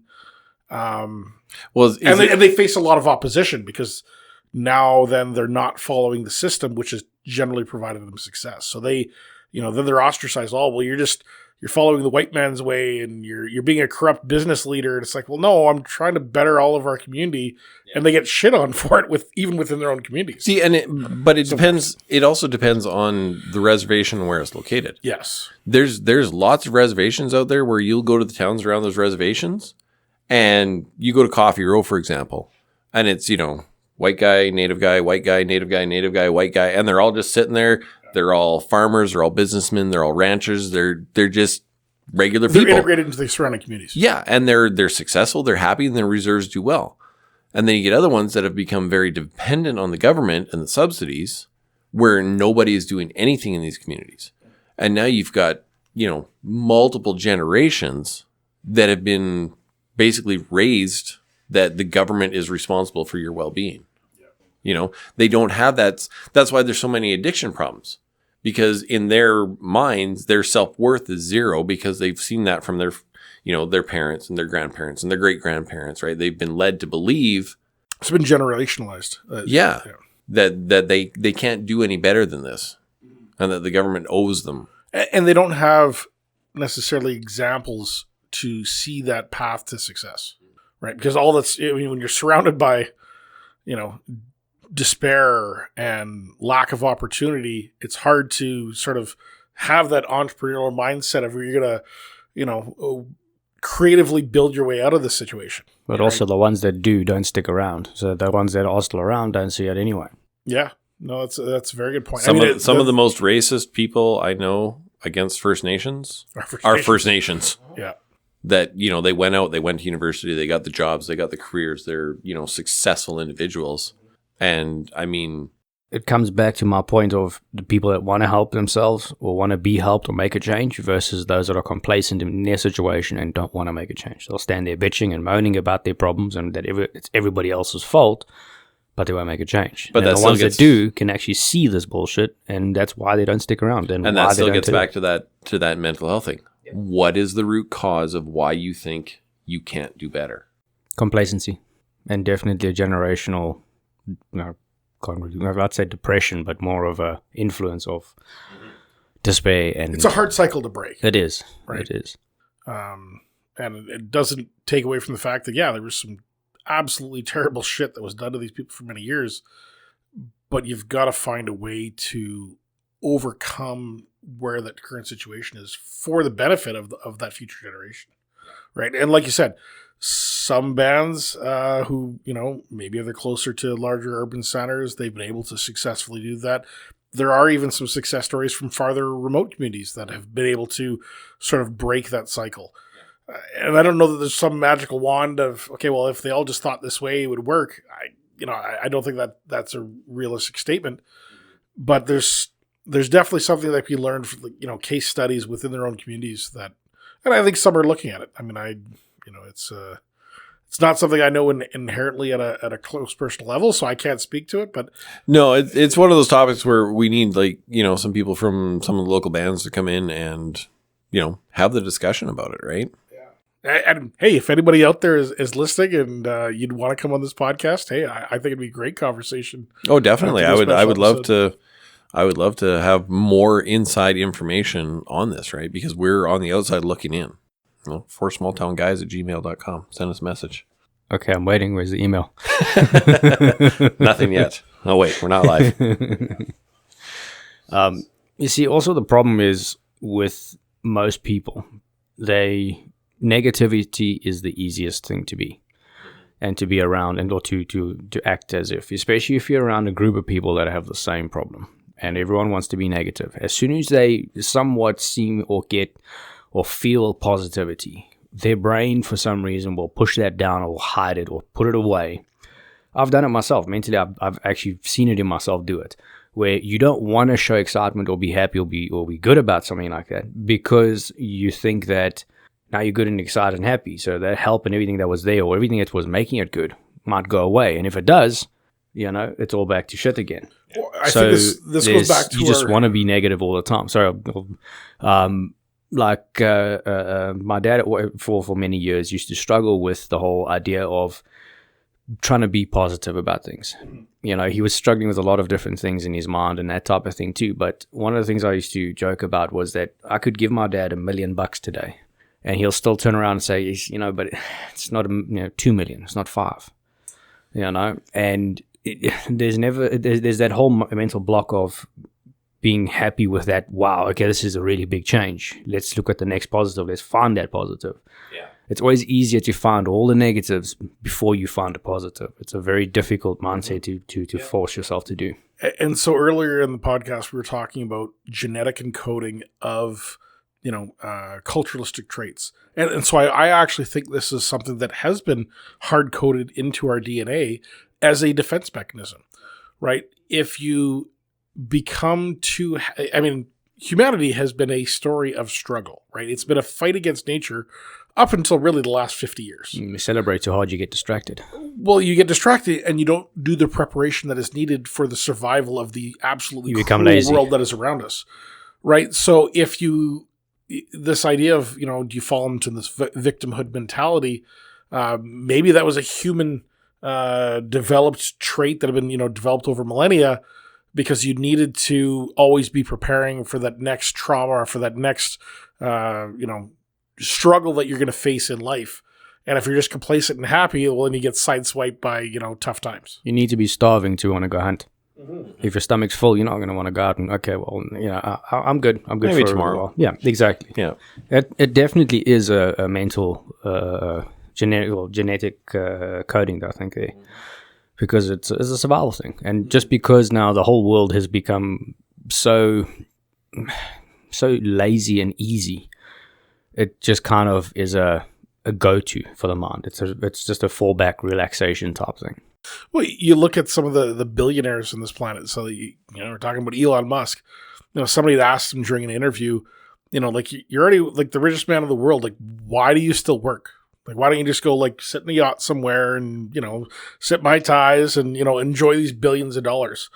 And I think Elon is sort of one of those weird anomalies, but he doesn't really live. Yeah, he's got more money than we'd ever can possibly fathom what that means, but he doesn't really live in the lap of luxury. Like, he's not. No, if he wants something, he can get it. He But he wants. Doesn't want anything except for what his goal is. His goal and his passion in life is those fundamental goals of, I want to prove for humanity. I want to go to Mars. I want to, create energy sustainability. All of these things that are driving him. His want and desire is not monetary. It's something more physical than that, right? Yeah, it's the betterment of society or the human population in general. It's to reach those altruistic goals that he's got set for himself, right? And I think to a lesser degree, there's many individuals in this world that take on those sort of traits and they get that sense of purpose from the work that they do. So as much as you have the native and a Northern Reserve community that, they want to do better and they want to work hard, well, that's the same underlying fundamental thing that's driving Elon Musk. And you'd think, well, how can you get more different between the richest man of the world and, one of the poorest in North America? And it's like, no, they have a need and a want to work and to make their community better. It's basically like busy work. It makes sense to do put people to do it because it gives them a sense of purpose. It makes them want to get up in the morning, go out and do something. Mm-hmm. Having $1 billion, you just sit there and do nothing. You're just going to die. You're just going to rot away and you're going to die and there's no actual purpose. I mean, at that point, what do you still buy? What do you want to have? A lot of billionaires too, they're not there for the money for the most part. They're more just about the numbers and the gaining of growth. It's a game. Exactly. And they do have that that animalistic thing of trying to best the previous guy or the other guy. I mean, you have billionaires that sit there with 10 billion and they're visiting with friends and their friends are sitting with, 100 billion or, close to $1 trillion and they feel poor because they don't have that. And so they want to do better. They want to get, to that next level. So having that sense of purpose definitely makes a difference. Well, and the same thing you talk about the rich kid's son that, wallows his life away in drugs and, the frivolities of, extreme wealth. But that's what the open air prison's for. But that same sort of mentality is the same sort of detriment to those, those native communities up north, where if you don't have that sense of, purpose and work and drive, then you end up the same as the wealthy rich kid. You're still going to both die of drug overdoses, in those communities, whether you happen to have, millions of dollars or, no money at all, right? Like so it's interesting to see that spans, social economic status, right? You could have somebody who's, work driven and focused up in those northern communities, or somebody who's just reached that level of despair and just wants to coast by. And yeah, you can be the wealthy billionaire's son that's going off to, party in Mykonos and, overdoses on drugs because you just got no purpose in life. No, it makes sense. It's gone now. It was there. I had a point, and it was just like, whee! It's at the end of your finger. No, that's just the tip. Oh, man. Are we going to meet your deadline? Well, yeah, I think, I don't know. It's been an interesting discussion tonight. It's touched on a lot of topics. A lot of nerves. May have pissed off some people, but Yeah. whatever. Oh, I'm sure there was some hot button points. I mean, Most of them. hey, you know what? We'd love to hear from you. We do have our email address set up. It's for smalltownguys@gmail.com, spelled FOUR, smalltownguys. We'd love to hear from you guys. You know, good, bad, improvements, questions, comments, concerns, Jokes. And if you've got a political point that is, opposite to what we have, it's let's hear it. Let's yeah, get on you the know show. what? We'd love to have people come and chat with us. We could even patch some people in over the internet. We could do some sort of a phone call that way or something. But yeah, we'd love to get some more feedback from people. We want to know if we're just talking to ourselves or if we're just people are actually caring. I'm talking to myself all the time. You're always talking to yourself. There's a mental open air prison for that. There's a reason why I pointed at him for mental health. Well, we're having fun with us.